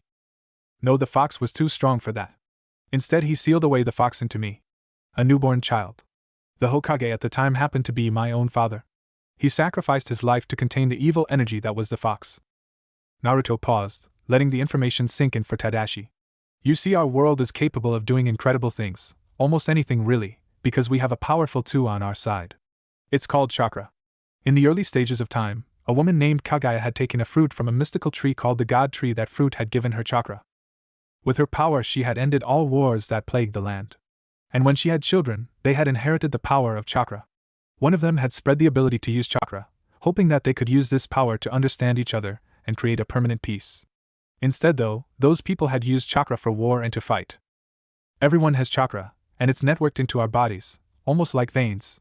But our chakra is a balance of both physical energy and spiritual energy, manifesting as our energy. Each person's chakra signature is different, and there are shinobi who are able to sense this and be able to tell who a person is miles away from them. But that's the backstory to my home. When I was growing up, people had feared and hated the fox entity's power. He had caused so much death and destruction that of course they would be afraid of it. However, because I was the container, they were also afraid of the power I held within. Both my parents were dead, the orphanage wanted nothing to do with me, and the generation that was present for the fox's attack feared and avoided me. I was so alone. I had no friends, no family. No one to talk to, but it was even worse because at the time I didn't know why they hated and avoided me. Naruto's eyes were sad as he looked down. The pain of his childhood will always be fresh for him. It's not something that someone could easily forget. Naruto smiled though. Then one day I graduated from the ninja academy. I was a failure of a student, a dead last. But I wanted to become the strongest, so that everyone would acknowledge me. I was placed on a team with someone I hated, and my crush. It was good times. The boy that I hated had ended up becoming a rival of sorts for me, and I couldn't help but call him my friend. But he wanted to kill his brother, for different reasons. His name was Sasuke. And one day Sasuke had left the village, betraying his home and becoming what we call a missing ninja. He wanted more power, so he left. Of course, I had failed to make him come back when I went to go get him. Fast forward a couple years, and I still considered Sasuke my friend. We both had become strong. But there was this organization that was after me because of the fox spirit I contained. There were 8 others like me, 9 altogether. This organization wanted to collect the spirits, so that they could combine them and basically rule the world. But they claimed it was all for world peace. Ha, yeah right. Naruto spat bitterly. Well, they had started a war with the world, killing hundreds of people. But because of this common enemy, all the shinobi nations had combined forces, creating a truce. They all fought and bled together, and even more people died. Some of my most important friends have died in that war. Eventually we had defeated the group and the strongest enemy, Madara, who actually ended up turning into Kaguya. Long story. But Sasuke, me, and Sakura-chan, my other teammate, had to work together to defeat her. It was quite a fight. When all was said and done, Sasuke said that he wanted to create a different time of peace by reinventing the world. In order for him to do that, he thought he had to kill the important figures of the world. I stood up against him to stop him. The whole time, Tadashi hadn't said a word. Listening to Naruto, captured by his story. Naruto smiled at him. We ended up beating each other to near death.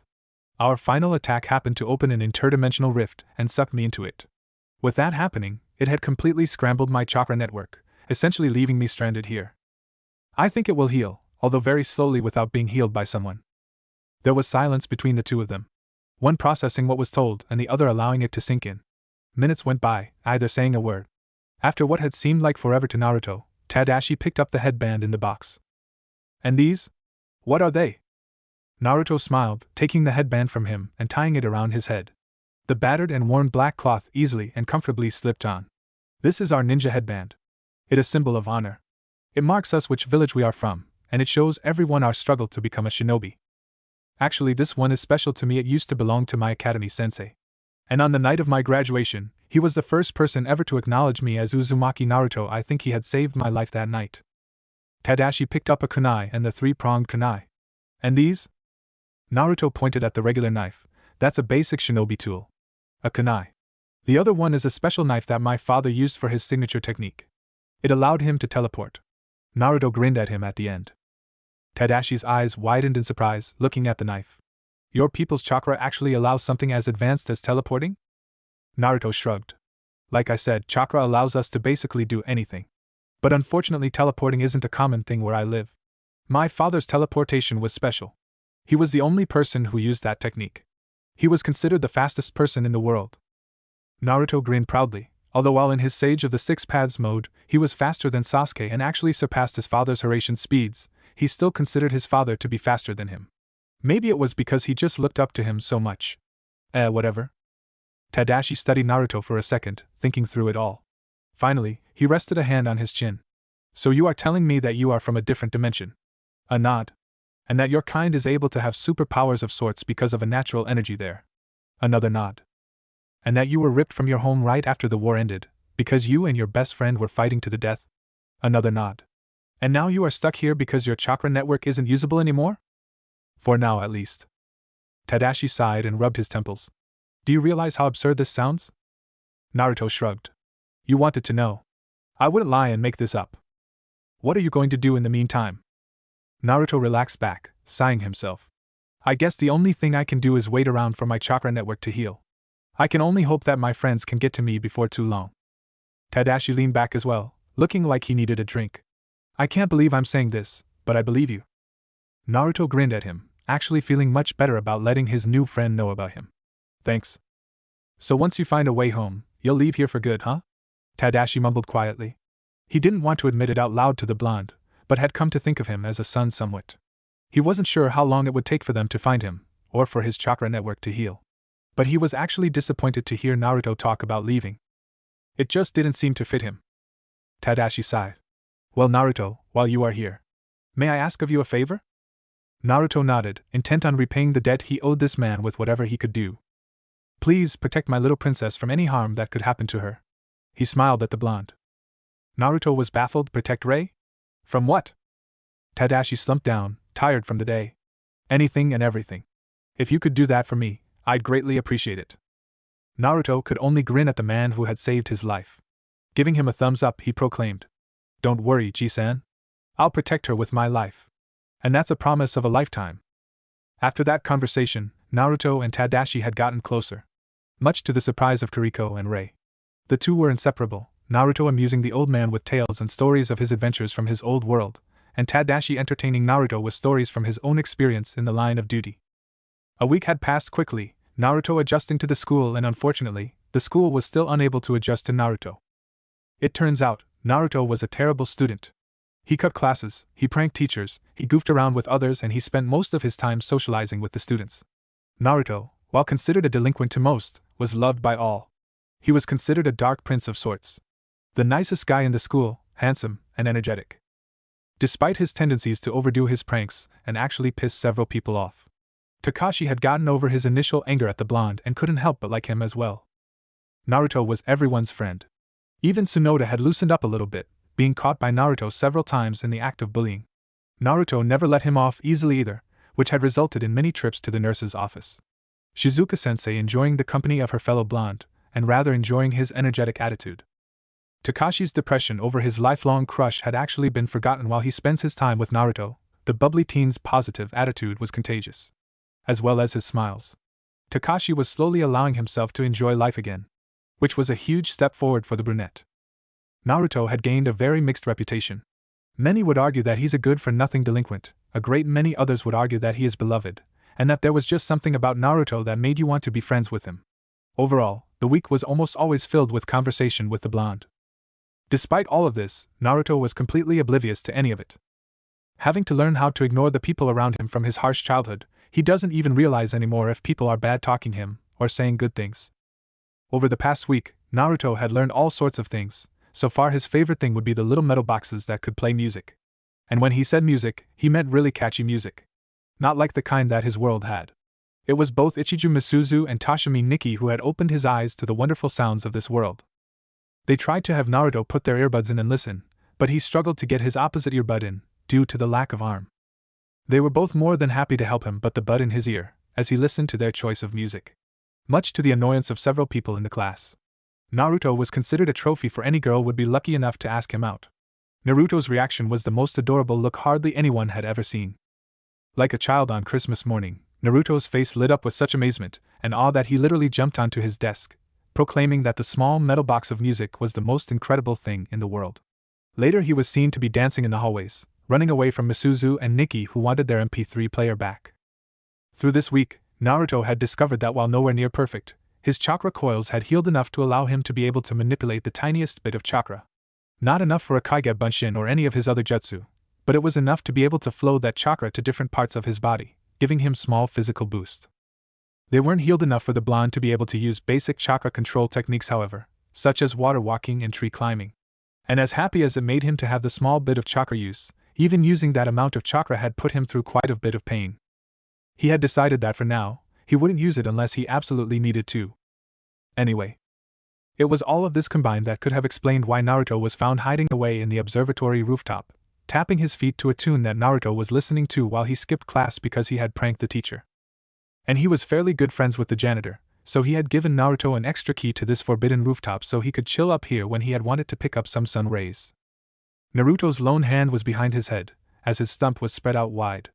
Naruto was lost in his own little world, enjoying the peace and freedom that he had while up here. His thoughts were disrupted by a voice that he was all too familiar with. Brat. Naruto's eyes blasted open and he jerked himself into a sitting position. Kurama? Good to hear from you again, kid. Naruto's eyes watered as he heard his friend's voice again, not expecting to hear it for quite some time yet. He almost jumped for joy. Almost. Kurama! You're awake! I still thought you'd be sleeping for a little longer. I thought so as well. Although I was woke up by a most disturbing presence. Naruto tilted his head confused. What do you mean? Suddenly Naruto was brought into his mindscape, and in front of him was a familiar ginormous body of Kurama. The fox was sitting on his haunches smirking down at the human. Naruto grinned and waved his greeting. I sense natural chakra, Naruto, but not a normal kind. It feels sick, vile, and evil. Naruto gasped, natural chakra? How is that even possible? How do you feel it and I don't though? Kyubi looked up, probably thinking, I was a being of hatred and evil reincarnate. I think I can detect such feelings now. He paused as Naruto's sweat dropped and laughed lightly. But I can feel it. This feeling is what woke up from my slumber. Something is happening in this world that you're in now, and it's not pretty. Naruto cupped his chin. Maybe I should go check it out. Although I hope I don't have to fight any powerful enemies. He looked down at his hands. I would be useless against them. I'm not sure if that's what this is, but I do recommend you investigate. Naruto kicked himself out of his mindscape and stood up, taking the earbuds out of his ears and placing the MP3 player in his back pocket. Let's go, Kurama. Lead the way. Kurama nodded to Naruto mentally. And Naruto took off down the stairs from the roof. However, a crackle of noise came over the loudspeakers and Naruto stopped and stared at them in shock as the sound of the principal came over the speakers. Attention all students. Violence has broken out on campus. Naruto's eyes widened hearing this. Kurama? Could this be what you were sensing earlier? It's very likely. Kurama confirmed in his mind. Although I wasn't expecting it to arrive here so quickly, he paused, suddenly realizing something. Are you in a school? Naruto nodded, confirmed Kurama's question. The fox chuckled in his mind. I can honestly say that I've never expected you to agree to go back to an academy willingly. Naruto growled lowly, annoyed at Kurama's jabbing. A lot has happened while you've been asleep, Kurama. This happens to be one of them. I'd say. Their conversation was interrupted again, by the principal speaking over the intercom. Students should evacuate the campus according to their teacher's instructions. Naruto sighed. Well shit. Whatever it was that happening, creating an announcement would definitely create a mass panic. They might have been better off just keeping them in their classrooms and barricading the doors. I repeat. Violence has broken out on campus. Students should evacuate campus. The line sounded like it was dropped on the floor, and it was silent for a few seconds. Naruto felt his eyes widened as he waited for more, his heart rate increasing with adrenaline. Suddenly the sound of a struggle came through the overhead paging system. Naruto felt his blood run cold. Help! Save me! The man's voice was terrified, as crashes and clangs came through the speaker. Naruto cursed and dashed down the hallway in the direction of the principal's office. Fortunately, he wasn't that far away from his office. As Naruto got closer, he could hear the screams of the principal through the overhead speakers and from the door down the hall. He sped up, increasing to shinobi speeds as he slid next to the door and kicked it open. No! Help me! Naruto stared in horror as he saw several beings holding down the principal. The first thing Naruto noticed was their stench. The absolute abhorred smell of decay assaulted Naruto's sensitive nose. His eyes watered from the nasal assault. His hesitation, however, and caused two of the creatures to bite into the principal, blood flying every which way. Naruto watched in horror as he started to foam at the mouth and slumped over, not moving or breathing. Kocho-sensei! Naruto couldn't help but yell out, gaining the attention of the 5 creatures in front of him. Blood stained the wall and Naruto felt his anger arise. He grit his teeth and pulled out a kunai that he had hidden away in his uniform. You fucking bastards! With neck-breaking speeds, suddenly appeared in front of the first creature, jamming the kunai held deep into its chest. He picked it up and threw it aside with his hand. 2 more creatures approached him, going in for a bite. Naruto spun on his heel, roundhouse kicking both of them so hard that their heads spun completely around with a grotesque crunch noise. Naruto glared at the last 2 as they stumbled towards him. He took his kunai and jabbed it through the eye socket of one, and quickly spun behind the other, ripping the kunai out and sending blood flying as he pierced the skull of the second one. They both slumped over. Naruto was about to relax slightly when he heard shuffling behind him. He looked over his shoulder and saw the first creature that he had stabbed in the chest stand and stumble over towards him. Naruto frowned. By all means, this creature should be dead.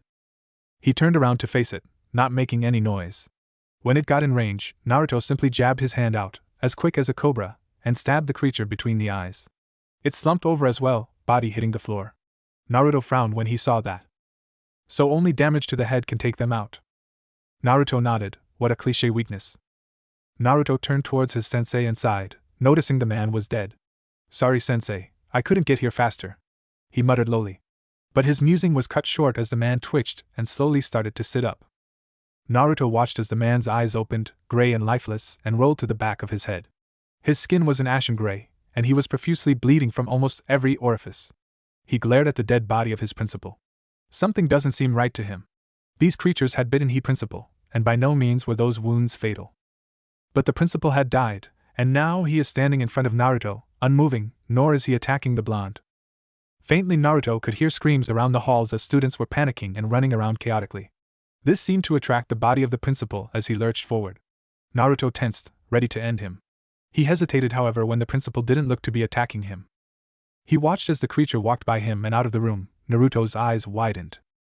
He ignored me? Was it because I tried to save him? Naruto, I think these creatures are something like the Edo Tensei. Reanimated dead. Naruto took a step towards his old sensei, intent to follow him. But when his foot landed, the principal turned around and jumped at Naruto. Surprised, but not caught off guard, Naruto sidestepped and impaled the creature's head with his kunai, spraying blood all over his clothes and on his face. Naruto frowned.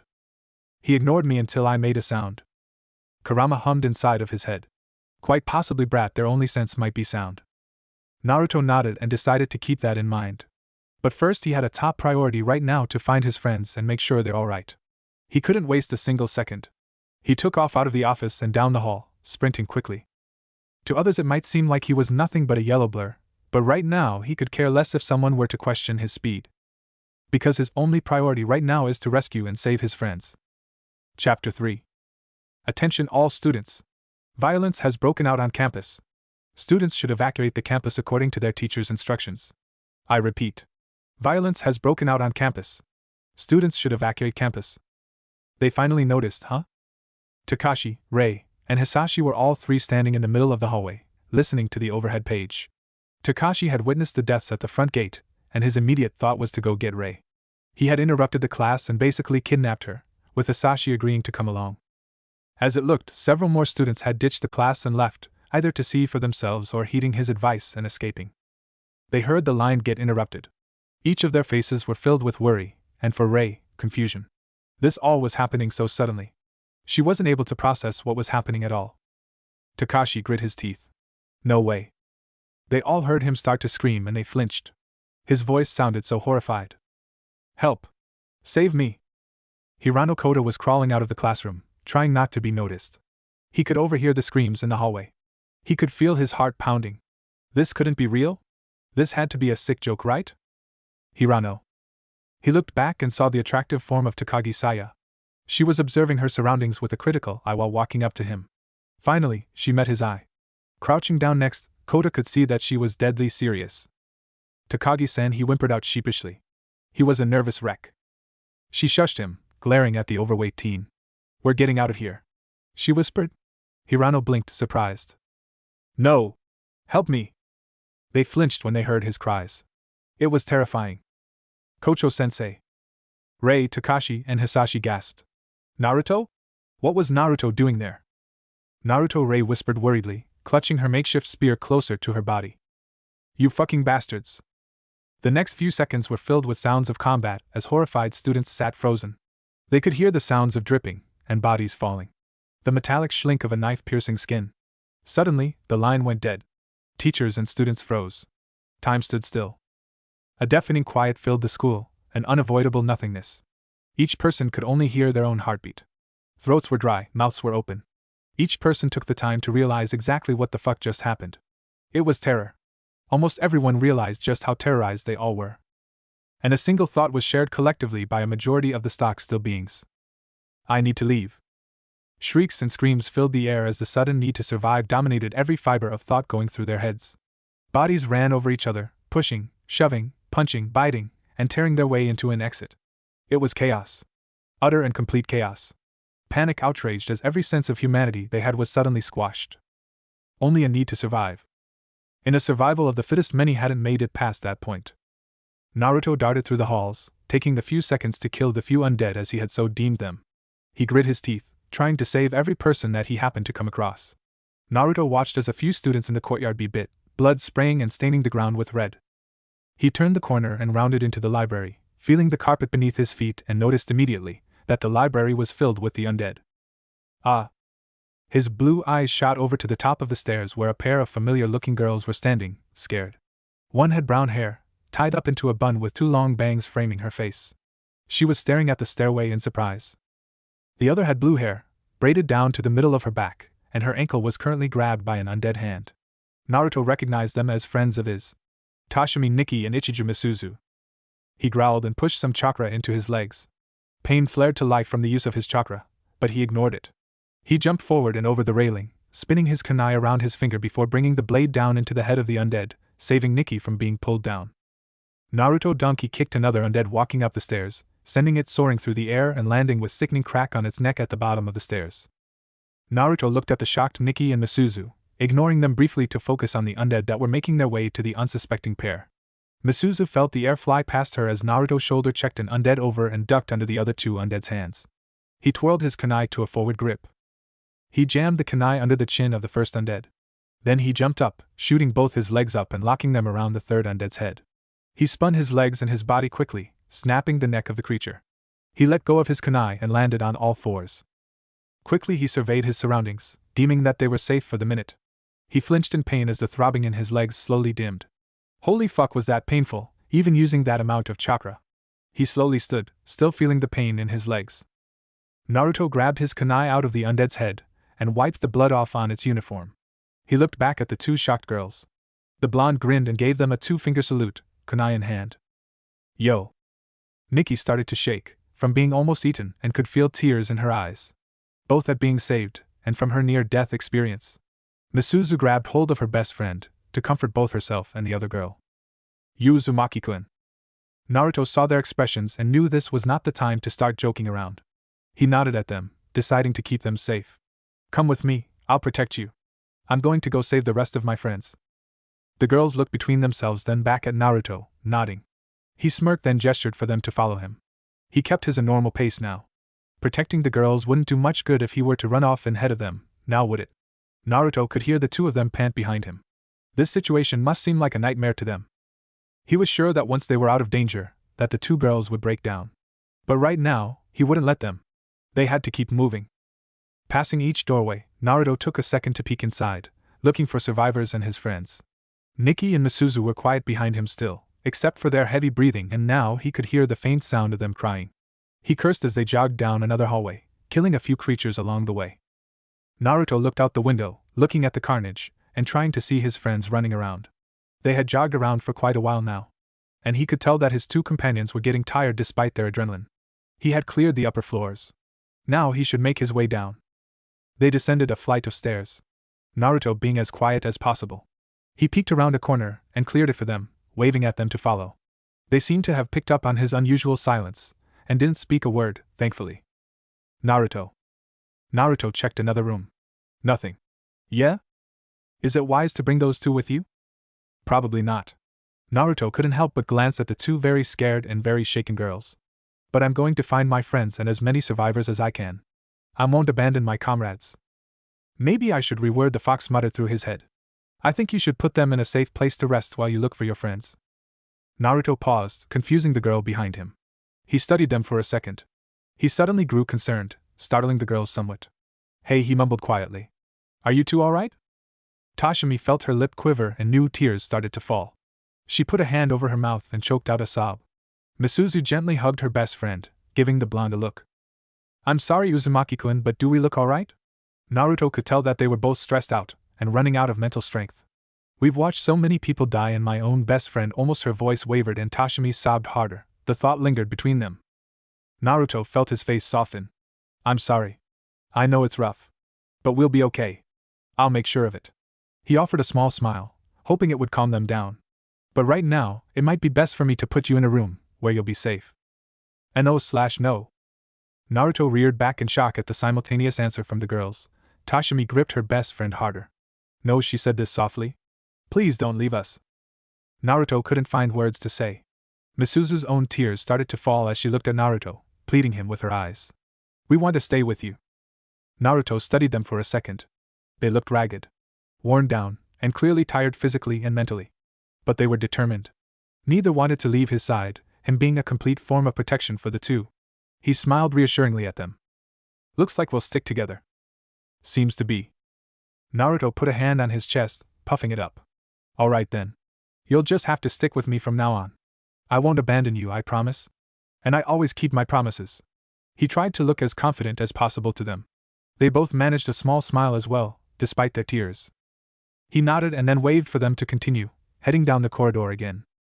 They kept moving for a few minutes. Naruto had stopped to check each room for survivors or his friends, and he'd be lying if he would say that he wasn't getting worried about them.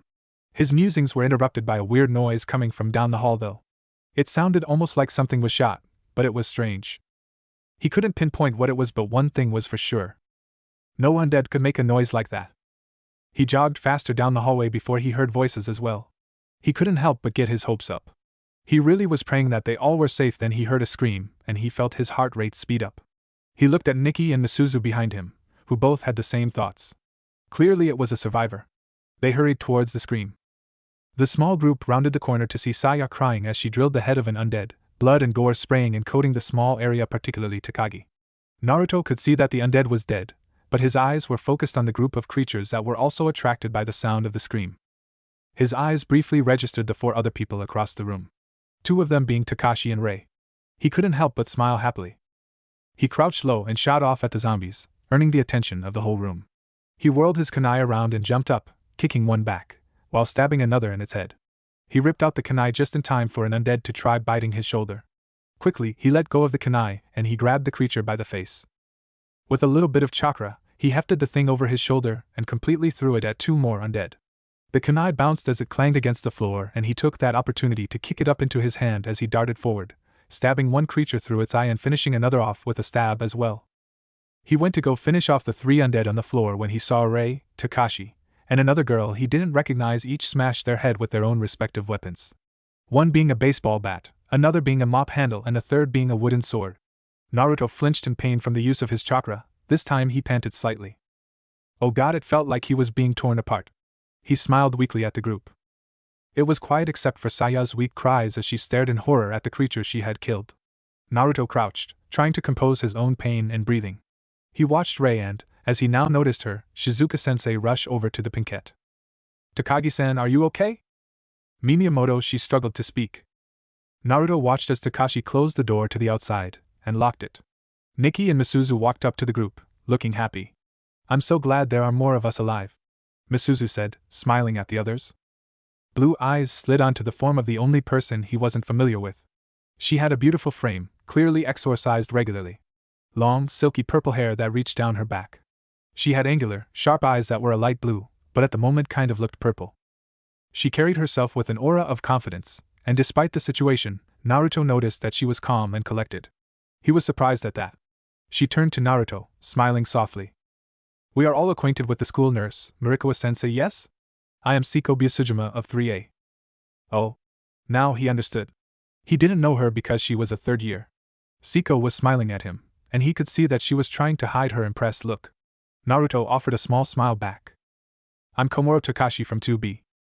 Naruto's eyes darted over to his brown-haired friend, who was staring at Siko intently. Another voice interrupted his thoughts. You're the same Byasujima-senpai who won at the national championship last year? I'm in the Sojutsu club. My name is Miyamoto Rei. Naruto looked over at the other group, feeling relieved that he had seen so many of his friends safe and sound. Minus any mental wounds that they might have. Naruto quickly noted that Hisashi was missing from the group though. He frowned. I'm Hirano Koda from B. Ichiju Misuzu from 2F. Titashimi Nikki 2F. Siko smiled warmly at the group. A pleasure to meet all of you. But she turned back to the blonde currently on the ground. I'm sorry though I didn't catch your name. Naruto grinned, scratching the back of his head sheepishly, bloody kunai in his hand. Sorry, I'm Uzumaki Naruto. She nodded and saying his name seemed to have drawn attention to himself as Takashi hurried over to his friend. Naruto, are you alright? You look kind of pale. He paused and he took a step back, slightly cautious of the blonde. You weren't, but were you? Naruto deadpanned at him. Hell no. He didn't want to elaborate where his pain was coming from. Takashi finally took a second to register his appearance. Man, you look like shit. There's blood all over you. The blonde finally took this opportunity to study his appearance. He looked down and noticed that indeed, his entire jacket was covered with flecks of blood, his shoes stained red and his hand was also covered in dry blood. He knew that his hair and face probably had a lot of blood in it as well. Suddenly he felt disgustingly dirty. Oh yeah, you're right, he muttered, agreeing with the brunette. What the A voice brought them out of their musings.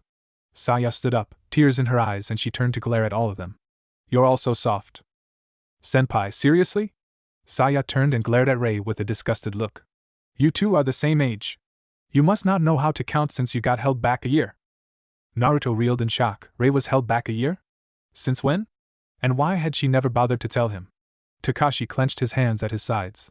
Hey now, Takagi, he started to chastise but was interrupted. Don't treat me like I'm stupid, she screamed at Takashi. Naruto hardened his face. He realized what was happening. She was going through shock. And she was taking it out on the closest things to her.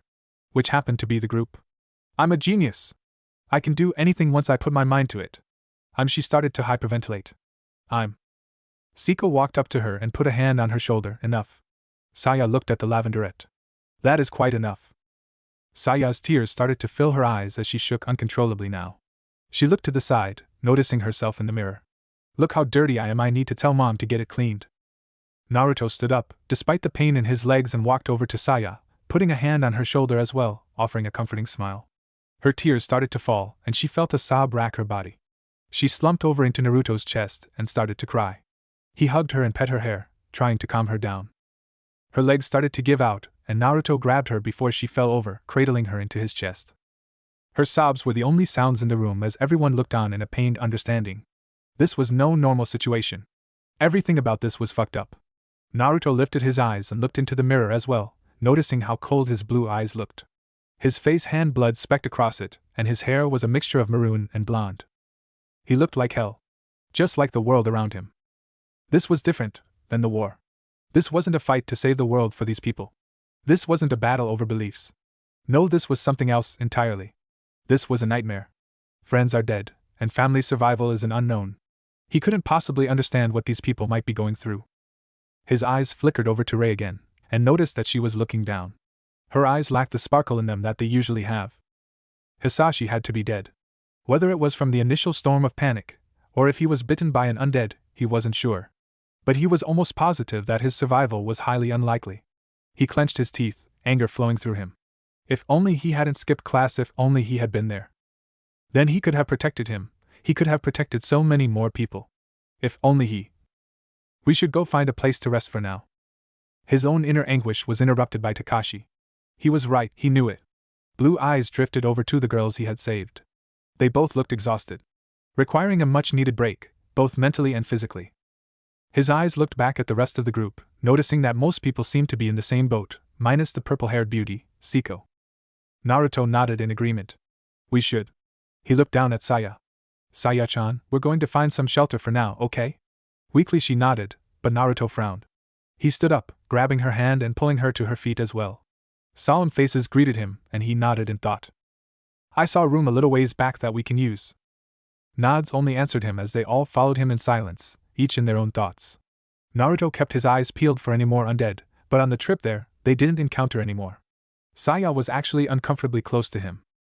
He could tell it was because he was her pillar of support at the moment, and he shouldn't think anything more of it. Just like how Nikki and Misuzu had refused to leave his side as well. They got into the room, and he started to barricade the door. For now, it might trap them in, but they can rest easy without having to worry about any getting in. They can always take the barricade down later when they need to leave as well. Takashi and Koda pitched in to help as well. The others took this opportunity to spread themselves out in the room. Saya had decided to head to the bathroom. Siko was the first to break the silence. Everyone is exhausted, let's rest here for a little while. Naruto slumped down in a chair next to Siko, trying to ignore the dull aching in his limbs from his chakra use. Other than the pain, he still had a lot of stamina. But then again, he was used to training for hours upon hours each day. Not to mention this was nothing like the exhaustion he had felt after the war. After fighting for days on end with no rest. Koda walked over to Saya in the bathroom. Takagi-san, are you okay? She stood up straight and put a pair of glasses on, blushing slightly in embarrassment. These were her backup glasses, just in case anything were to happen. She was very glad that she decided to carry them around with her in case of emergencies. G-glasses. Koda choked out, blushing furiously. He thought she looked very cute in them. Saya threw the towel over his head, glaring at him. What about them? She put her hands on her hips. My contacts kept falling out. She humphed and walked by him, annoyed. Naruto's eyes trailed her as she stomped out of the room. He couldn't help but smile a little, noticing that she was recovering from earlier. The pinkette walked up to him and Siko and plopped down into a chair next to them. Naruto grinned at the pinkette. I like the glasses. You look good in them. He gave her a thumbs up, and his teeth sparkled. Saya reeled back in shock, her face heating up. What? Are you stupid? She crossed her arms and looked away. Nobody was asking you about anything. Naruto chuckled sheepishly, scratching the back of his head. He was unaware of the unwavering stare that Siko was giving him. She smiled at the blonde though, enjoying his laid-back personality. Uzumaki-kun. Naruto's attention was drawn to the purple-haired beauty next to him. He scowled slightly at the formality she used. But he didn't comment other than that. You fight pretty well, Siko started, earning the attention of the others in the room. For a man with one arm. Naruto blinked, looking down at the stump. Oh, this? Well, where I'm from, everyone kind of knows how to fight. This is nothing for me. Siko leaned her head on her arm, smiling at him. Her smile was kind and warm, extenuating her natural beauty. Naruto couldn't deny that she was very attractive, and he actually almost blushed. Really? Still, it was very impressive. Especially your feat of strength that you showed. I agree. Saya spoke up, and now was staring at Naruto, like she was trying to figure him out. You picked a body up with one arm and threw it. Nobody should be able to do that. Naruto's sweat dropped, laughing nervously. Oh yeah? I guess I did do that, huh? This time Misuzu and Nikki walked over and sat on the desk next to Naruto, both staring at him as well. Yeah, and you saved us as well. You look so natural fighting that it's scary. Misuzu started. Nikki nodded. It's like you've been fighting your whole life. Now everyone was staring at him, and he couldn't help but feel embarrassed by all of the attention. Why yeah, I've been trained for this kinda of stuff for as long as I can remember. Rei looked over at the blonde and couldn't help but mentally agree with the others who had spoken before. For the first time since he's arrived, Ray looked at the blonde. Like, really looked at him. He was lean, a body built for speed and endurance, but now it made sense to her. Naruto said he trained for this kind of stuff for as long as he could remember. His body was made to fight. It was made to possibly kill. Naruto was slightly pale, maybe from overexertion, but everything he did right now seemed forced. Something was clearly wrong with him. Ray frowned, feeling slightly guilty. Despite such a dangerous situation, she had completely forgotten about the blonde. But in her mind it was understandable. Hisashi had died, and there was so much happening that she really hadn't thought about anything. But the conversation she had with her father had actually shaken her up. Flashback. Takashi and Ray sat next to each other, the body of Hisashi lying in front of them. The question hung in the air between them. What was going on? Ray couldn't tear her eyes from her lover's body, no matter how much it hurt. Around the corner on the roof, they both could hear the things pounding against the barricade that they had made. She looked over at Takashi, who was glaring down at the ground. What is it? She asked quietly. He frowned. Well, I want to know what's really going on. She looked back at Hisashi's body. That was blunt, she stated. Why would I lie to you? Takashi scratched his head, internally thinking of a way out of this messed up situation. Ray couldn't help the sad tiny smile that played on her lips. She stood up, holding out her hand. Can I see your phone? I want to try calling my dad. Takashi stood up as well, getting his phone out and handing it to her. She started to dial. I know he's a cop, but how are you gonna contact him when even the police emergency line is busy? She hit the talk button to start the call and smiled at him. He gave me a private number that I'm not supposed to normally use. She could hear ringing, and then it connected. She felt hope rise in her chest. To-san. She could hear his voice through the line. Hello? This phone number Takashi's? He didn't seem to have heard her. Ota-san? Listen, Ota-san, we're at school right now. He cut her off. Hello? Is this Takashi? Ray must have given you this number. Is she okay? Static started to come through. My connection. Ray felt desperate. She wanted him to talk to her. She wanted him to say he loved her. She wanted him to say he was okay, and that it'll all be okay. Ota-san. You can't hear my voice. Listen, this whole city is in a state of panic. Takashi, you have to do something for me. You must find Uzumaki Naruto. Ray's eyes widened. Naruto? Listen, Takashi. Find Uzumaki Naruto. He'll protect you and Ray, okay? Trust him, and listen to him. Ray flinched when she heard a gunshot on his head, her eyes wide and disbelieving. It was quiet for a second, but his voice came back again through the phone. Okay? Find Naruto. He'll protect you. He'll get you out of here safely. Leave ASAP. The line went dead, and she felt her eyes prick with tears. She looked at the phone and noticed that it said no service. Her eyes widened. The line's dead. But I just got through. Why? Why? Takashi looked at her, concerned and confused. Ray. Ray turned to him. Now she could feel her tears streaming down her face. She couldn't hold it in. Takashi, Ota-san didn't even know it was me. She put her face in her hands and slumped on the ground. Takashi stared at her, unable to comfort her in his own shock. Flashback. Ray decided not to tell Takashi about Naruto. Her father had definitely insisted that she find Naruto. That Naruto would protect her. Why? Why would her father think that about Naruto? What did her father know about him? Naruto was clearly hiding something, and his combat abilities were far more impressive than anyone she's seen as of today. But what was it about him that her father was 100% sure that he would protect her? Her eyes lingered on the blood on Naruto's body. He looked worse for wear. Worse than anyone else, that is. She guessed that is what happened when Naruto practically slaughters the undead that approaches anyone in his group. She blinked when she realized that she had called everyone here. His group? Could she subconsciously think that Naruto was their leader or something? The one to take on the responsibility of taking care of them? She took a deep breath and cast her thoughts to the side. This was not the time or the place to be having such complicated thoughts. She handed the water to everyone, but lastly Naruto. She walked up and smiled at her friend, noticing his eyes lifted to her form briefly, acknowledging her presence. Here, she said, holding the bottle out. Naruto looked surprised, having probably been deep in his own thoughts. He does that quite frequently, and although this is a serious situation, she wasn't used to Naruto being as quiet as he has been. Naruto smiled gratefully at her, his blue bearing into her ruby-red eyes. Thank you, Ray-chan. She ignored the heat coming to her face. Her eyes drifted to his mop of golden hair, currently matted down and lumpy due to blood. What a disappointing sight. She's always liked his hair. She tilted her head in thought. You should go wash up in the bathroom. You're filthy. I can help you with your hair. As embarrassed as she was, she offered her assistance. Naruto blinked, tilting his head. He laughed lightly. It was a nice sound. Do I really look that bad? She giggled. You look like hell. Naruto stood up, grinning now. Well, let's get started then. He mock saluted to her. Lead the way, Captain. She giggled again, but walked over to the bathroom, the blonde hot on her heels. Both were ignorant of Takashi's watchful eyes, following them as they retreated. His eyes lingered on Rei's back as she led the blonde into the bathroom. He clicked his tongue in annoyance, mostly derived from jealousy.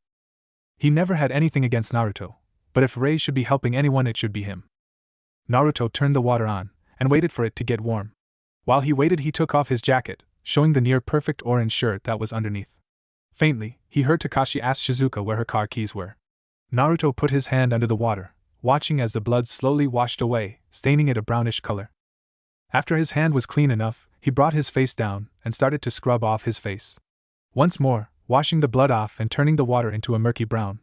After that was said, he looked over at Rei and smiled. If you could wash my hair for me, that'd be great. He leaned over and dipped his head under the stream, closing his eyes. Rei didn't say anything, but he could feel her gentle soft hands hesitant as it ran through his golden locks. He allowed himself to relax as Rei rinsed through his hair, playing and scratching his scalp. It was very relaxing. I'm surprised, Naruto heard her mutter. He hummed a questioning response. Thankfully, she continued. I'm surprised at how soft your hair is. It's so silky and soft. Even with all this gunk in it. Naruto was melting into her hands. It felt so good just to have someone play with your hair. He sighed contently. I've been told that before. Naruto leaned up after Rei had stopped massaging his scalp, and dried it off with the towel that Saya used earlier. He shook the remainder droplets from his hair, but it was still pretty damp. He grinned at Rei and gave her a thumbs up. Thanks a lot, Rei-chan. Means a lot. She smiled and nodded at him. That's what friends are for, right? He nodded, but they both were brought out of their musings by the other people in the room. What of the miniature buses used for club activities? The keys hang from the wall in here. Siko had mused out loud. Kota peeked through the window and nodded, they're here. Shizuka looked back towards everyone, tilting her head. That should work, but where are we going? To check on families, of course. They all looked at Naruto, who walked into the room, Rei beside him. Despite agreeing with Naruto, he couldn't help but slightly glare at him. Once again, his irritation spiking from jealousy. Takashi stood up from his sitting position. We'll stop by everyone's home, going from closest to furthest. And if we have to, we'll help our families too. Once we're done, we'll find a safe place to stay. Naruto nodded in agreement. Seemed like a good plan. The silence in the room happened to stifle any thought process he had. He looked around and noticed a few of them had their eyes glued to the television. Curiously, he looked up at the TV. Takashi walked up next to Rei, looking over her shoulder. Siko grabbed the remote and turned up the volume, allowing everyone to hear the TV better. Government has started to do something about this ongoing revolt. However, the politicians... Takashi growled slightly. Revolt? They're calling this a revolt? Siko changed the channel. Another news network pooped up. The number of deaths in the Saitama prefecture already exceeds 10,000. The prefectural governor has declared a state of emergency. She was interrupted by gunshots, and she screamed. Footage on the TV switched over to look at body bags that were sitting up. The police shot the body bags in the heads, but the news anchor was screaming in terror. Suddenly the camera was dropped, showing signs of the undead walking. The TV line went dead shortly after that. They all were shocked, but Naruto had a grim look on his face. This is bad. 10,000 deaths at the minimum already. This is very bad. He looked over at the group, noticing their slack jaws and wide eyes. Nikki and Misuzu were hugging each other, looking ready to cry. The news station switched to another lady, who proceeded to tell them that there was an issue and everyone should stay in their homes until safe. Takashi punched the desk in irritation. That's all? Why aren't they saying more? Because they're afraid of causing a panic. Eyes turned to Saya as she looked at everyone, a serious look on her face. Naruto couldn't help but snort. His response was ignored by everyone. Rei turned to Saya. Even now? Saya flicked her hair. Because of what happened just now. She pushed her glasses up on her nose. Fear leads to chaos. Chaos leads to anarchy. How would you expect the government to deal with the living dead in a time of anarchy? They watched the international news, hearing how it was spread over to America and Moscow, and France. Almost everywhere. Takashi looked down in disbelief. So they're all over the world. Naruto's eyes traveled over to the brunette, feeling his despair. Kota looked just as upset. But how? When I was surfing the web this morning, it was business as usual. I can't believe it only took a few hours for the world to become like this. Rei looked shocked, but she inched closer to Naruto, grabbing onto his sleeve and looking up to him, slightly hopeful. Don't you feel the same? But there must be some place that's safe, right? Like your home, Naruto? And soon, things will be back to normal. Naruto sighed, going to answer her, but the pinkette beat him to the punch. Keep dreaming.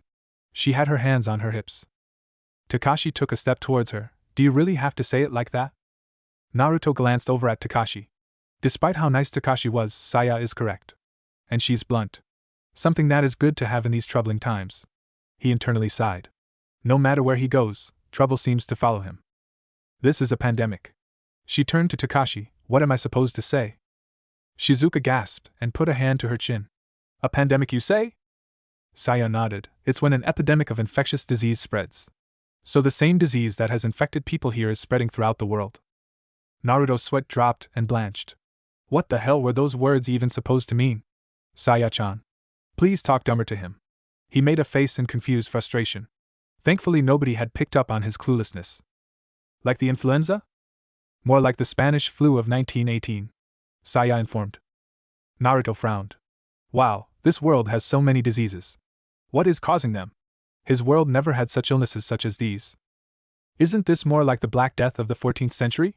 Shizuka questioned. Naruto looked at her. Black Death? What a cool name. Saya looked down, frowning. Europe's population went down by a third during that. How did those diseases stop? Takashi asked the pinkette.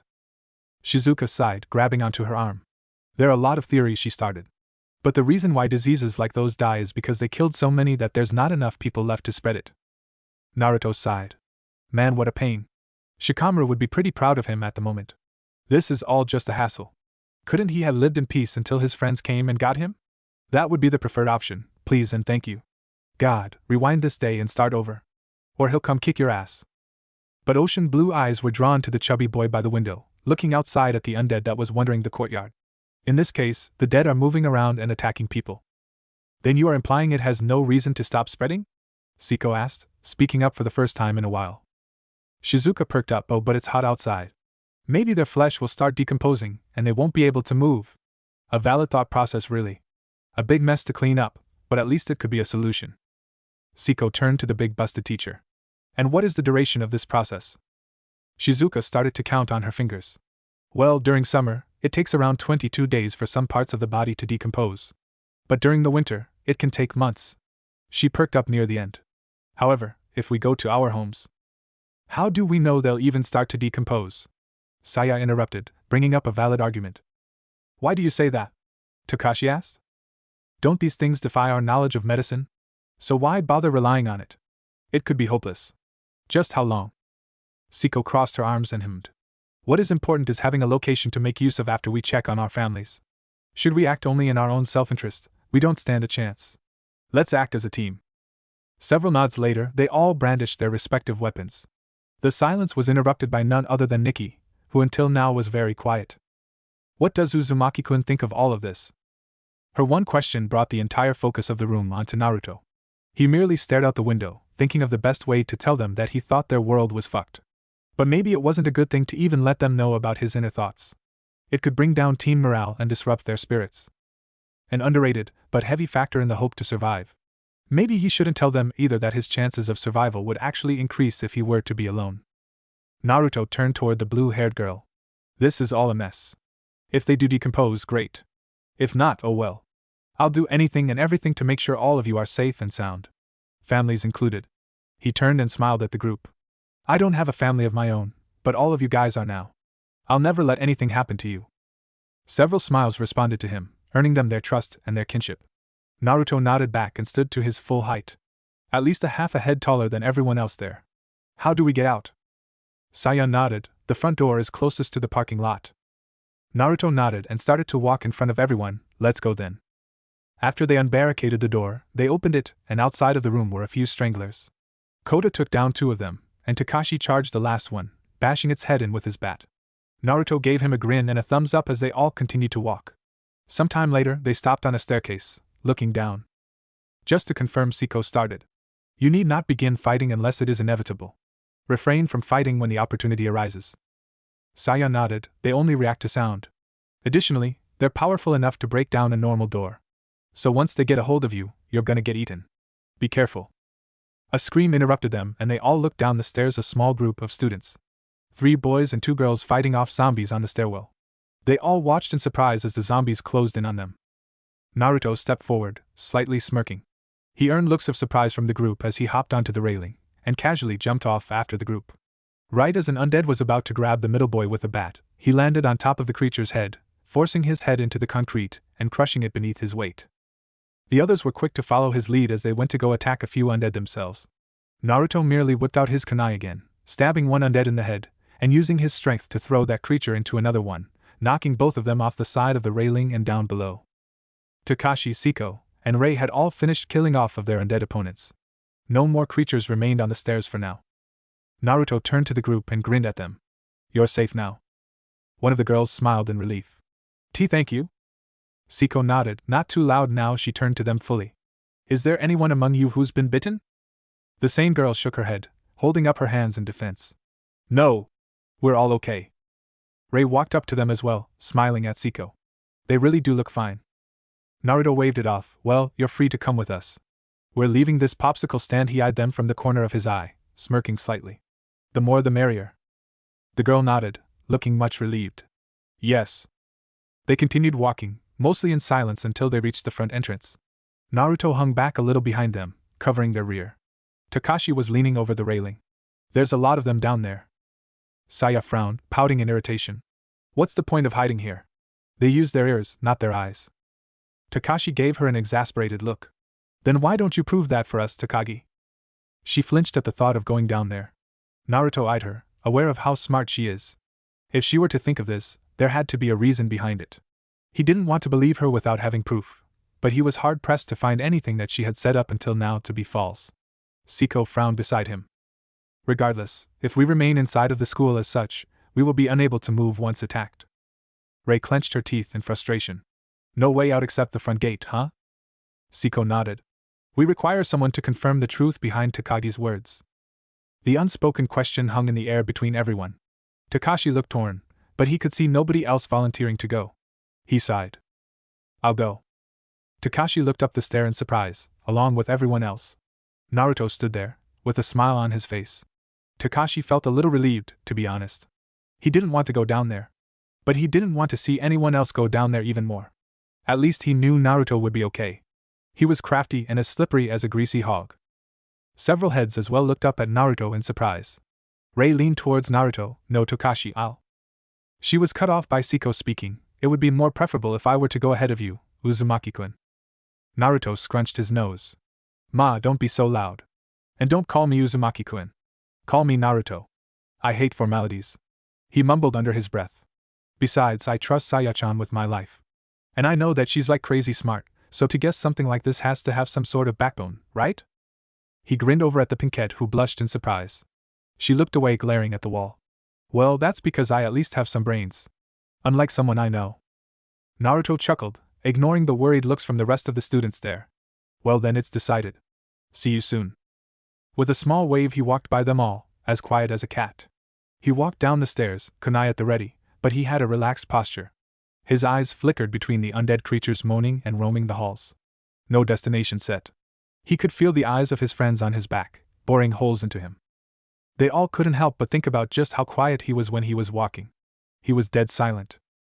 He walked directly up to one undead and stared at its eyes, noses almost touching. Naruto flinched at the foul smell emitted from the thing. Several more undead tumbled their way around the blonde, who dodged out of the contact. He circled them. He danced in front of one.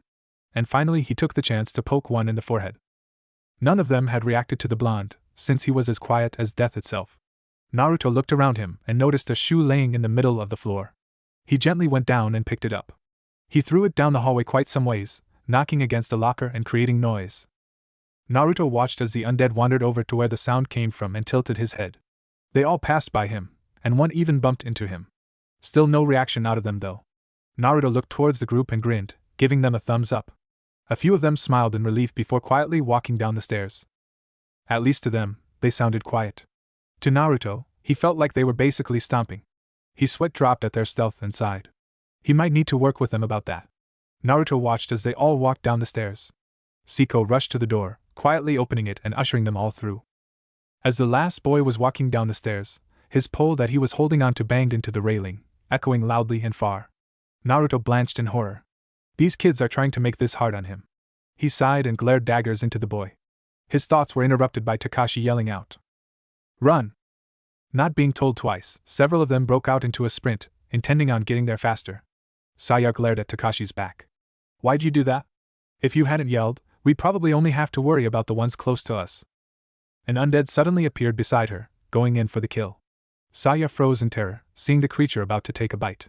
He was stopped short and slumped over to the ground as Naruto pulled his kunai out of his hand. He stared down at the thing, then looked at Saya, smiling slightly. Ray yelled back at the pinkette. "No way! Didn't you hear that echo?" Naruto pushed back Saya, who was staring in shock, and walked in front of Kota, launching himself at one of the undead. His kunai ripped through a portion of his head, and he spun to the left, stabbing another one in the back of its head before hurling forward at another one. He thrust the kunai forward and buried it hilt deep into the skull of the undead. He stared at the thing with disdain. He turned towards his group, who were surprised again at his quick speed and power. He growled low at them. "No talking, only running." They didn't need to be told twice as they all lurched forward, sprinting up to where Naruto was. Naruto, on the other hand, was making a clear as day path for them, mowing down any undead in front of him with terrifying skill and accuracy. He faintly registered that his once clean hair was now sopping wet with flecks of blood and gore.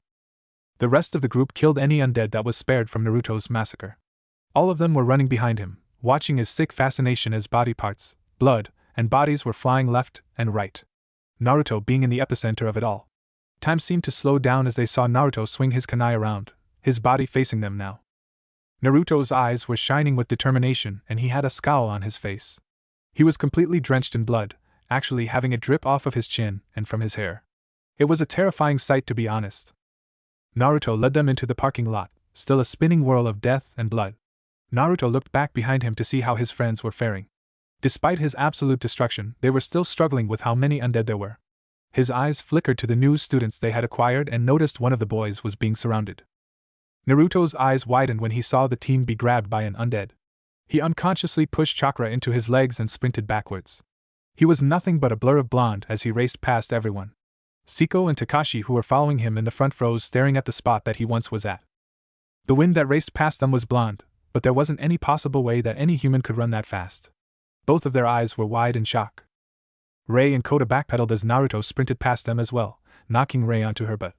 Both looked behind and stared at where Naruto would have been going. Siko and Takashi both looked behind just in time to see Naruto shoulder check two undead that surrounded the other teen. One of the girls turned around with tears in her eyes to Kuzo. The newly named Takuzo hadn't registered that Naruto had been next to him yet, and he looked at his girlfriend. "Naomi! Run!" Naomi went to go to Takuzo, but Saya grabbed her arm. "There's too many of them." The pinkette's eyes lingered on Naruto's body, which was tearing through the creatures at an alarming rate. Naomi looked at Saya, then looked as her boyfriend was bit by an undead. A second after that, Naruto stabbed the creature in the head. Naruto saw the bite and clenched his teeth in frustration and pain. He was tired of losing people that he said he'd protect. If only he had his chakra network fixed. If only he had been faster. Naruto spun around and slashed two undead's faces clean in half, while spinning around and roundhouse kicking another away. He recognized that there were too many, but he had made a clearing in them for now. He grabbed the back of Takuzo's shirt and pulled him to his feet, pushing him forward. "Go! Run!" he yelled at the teen. Takuzo didn't need to be told twice as he sprinted forward, tumbling slightly. Naruto was hot on his heels, slaying any creature that got anywhere near them. Takuzo ran up to Naomi and hugged her. Naruto pushed the two of them forward, not willing to lose another member. "Hug later, run now." They followed his orders and Naruto glared at the back of Takuzo. He had been bit. He was lost. But he'll let him say goodbye to his loved one for now. Saya ran beside Naruto, glaring at him. "He's been bit, you know. He's a goner." Naruto looked at her from the corner of his eyes, simultaneously stabbing an undead in its head. "I know. But at least he'll get a chance to say goodbye. I'll finish him before he turns." Saya reeled in shock. Naruto had his grim eyes locked onto Takuzo's running frame, which he was already paler and coughing. Saya didn't say anything in response to Naruto as they ran side by side, Naruto protecting the pinkette from any harm coming to her. They all ran up to the bus and Takashi yelled at Shizuka, "Sensei! The key!" Shizuka opened up the bus and went inside, going to the driver's seat. Saya and Kota followed shortly. Kota opened up a window and aimed outside, smirking slightly. Nikki and Misuzu all climbed in a seat in the front, staring out the window as the others defended their bus. Naomi and Takuzo's group hobbled onto the bus as well, Takuzo slumping down in the first seat available, breathing heavy and covering his wound. Naomi was sitting next to him and caring for him. Kota looked around out the window, aiming down sights. Target? Check. Public safety? Check. Ready to rock and roll. Saya gave him a disgusted look, already irritated with him. Hurry up and shoot them already. Kota pushed his glasses up and smirked, but then shrieked when a head impacted the window next to him. He turned to see who had done it to see Naruto sheepishly scratching the back of his head, undead slowly surrounding him. Watch where you kill things! Kota shrieked at Naruto. The blonde waved him off, yelling a quick apology to him while jumping up to Takashi and assisting in killing a few undead. Naruto grinned at Takashi, giving him a thumbs up. Siko, next to the duo, looked back behind her. They're all in, Uzumaki-kun. Naruto nodded, and killed another undead, ladies first, Siko-chan. Siko blinked in surprise at Naruto's use of her given name. She couldn't help but laugh a little despite the situation. Rei ran by her, grabbing her wrist. You get used to him. She smiled at Siko sheepishly. Inside, Shizuka turned on the vehicle, looking worried. This isn't like my car. Let's see the gas, the clutch, the brake. She made a mental checklist, remembering for later as she stared at the console in front of her. Rei, Siko, and Takashi all climbed onto the bus, as Naruto killed a few more undead that were getting too close to the vehicle for his liking. Just as he was about to climb on, they all heard someone yell from the parking lot. Help us! Naruto turned around and saw a group of students sprinting through the parking lot towards the bus. His eyes widened when he saw Tsunoda leading the group. Naruto smirked slightly, happy to have the fake blonde delinquent survive. Takashi stared off, the others as well. Who's that? Siko is the one who answered. That is Shido. He teaches 3A. Rei was glaring at the group, rage barely controlled. She whispered lowly. Leave them. Shizuka turned around and yelled at the group. We're ready to go. Wait. Naruto yelled from outside, we have to help them. There's some swarming the front. Naruto looked at the front of the bus and saw that there was indeed too many in the front. He growled in frustration. I can't drive if there's too many of them bunched together. Shizuka argued. Takashi glared at Shizuka, then just run them over. Saya crossed her arms in her seat. If we do that with this bus, we'll end up rolling over. Understood. Their attention was drawn to the blonde, now redhead, that was standing at the door, grinning at them all. I said I'd protect you, didn't it? Rei looked horrified. Wait, you don't have to. Don't save that man. Naruto paused, looking at her. It's not just the guy I'm saving. It's all of them. You can count on me. With that, Naruto took off to the front of the bus. Almost everyone reached out their hand to him, almost begging him to come back.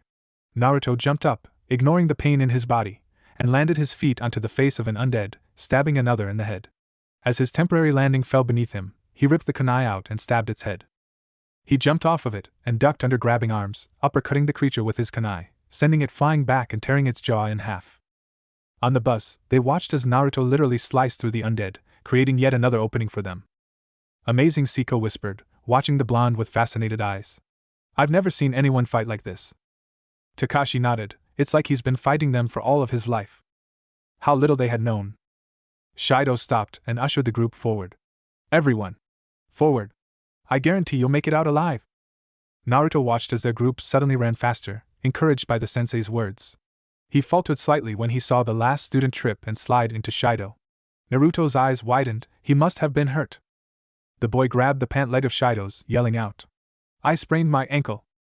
Naruto watched as Shido did nothing, but then lifted a leg to kick the student in the face. Rage boiled up inside him as the student started to cry out in pain, clutching his face.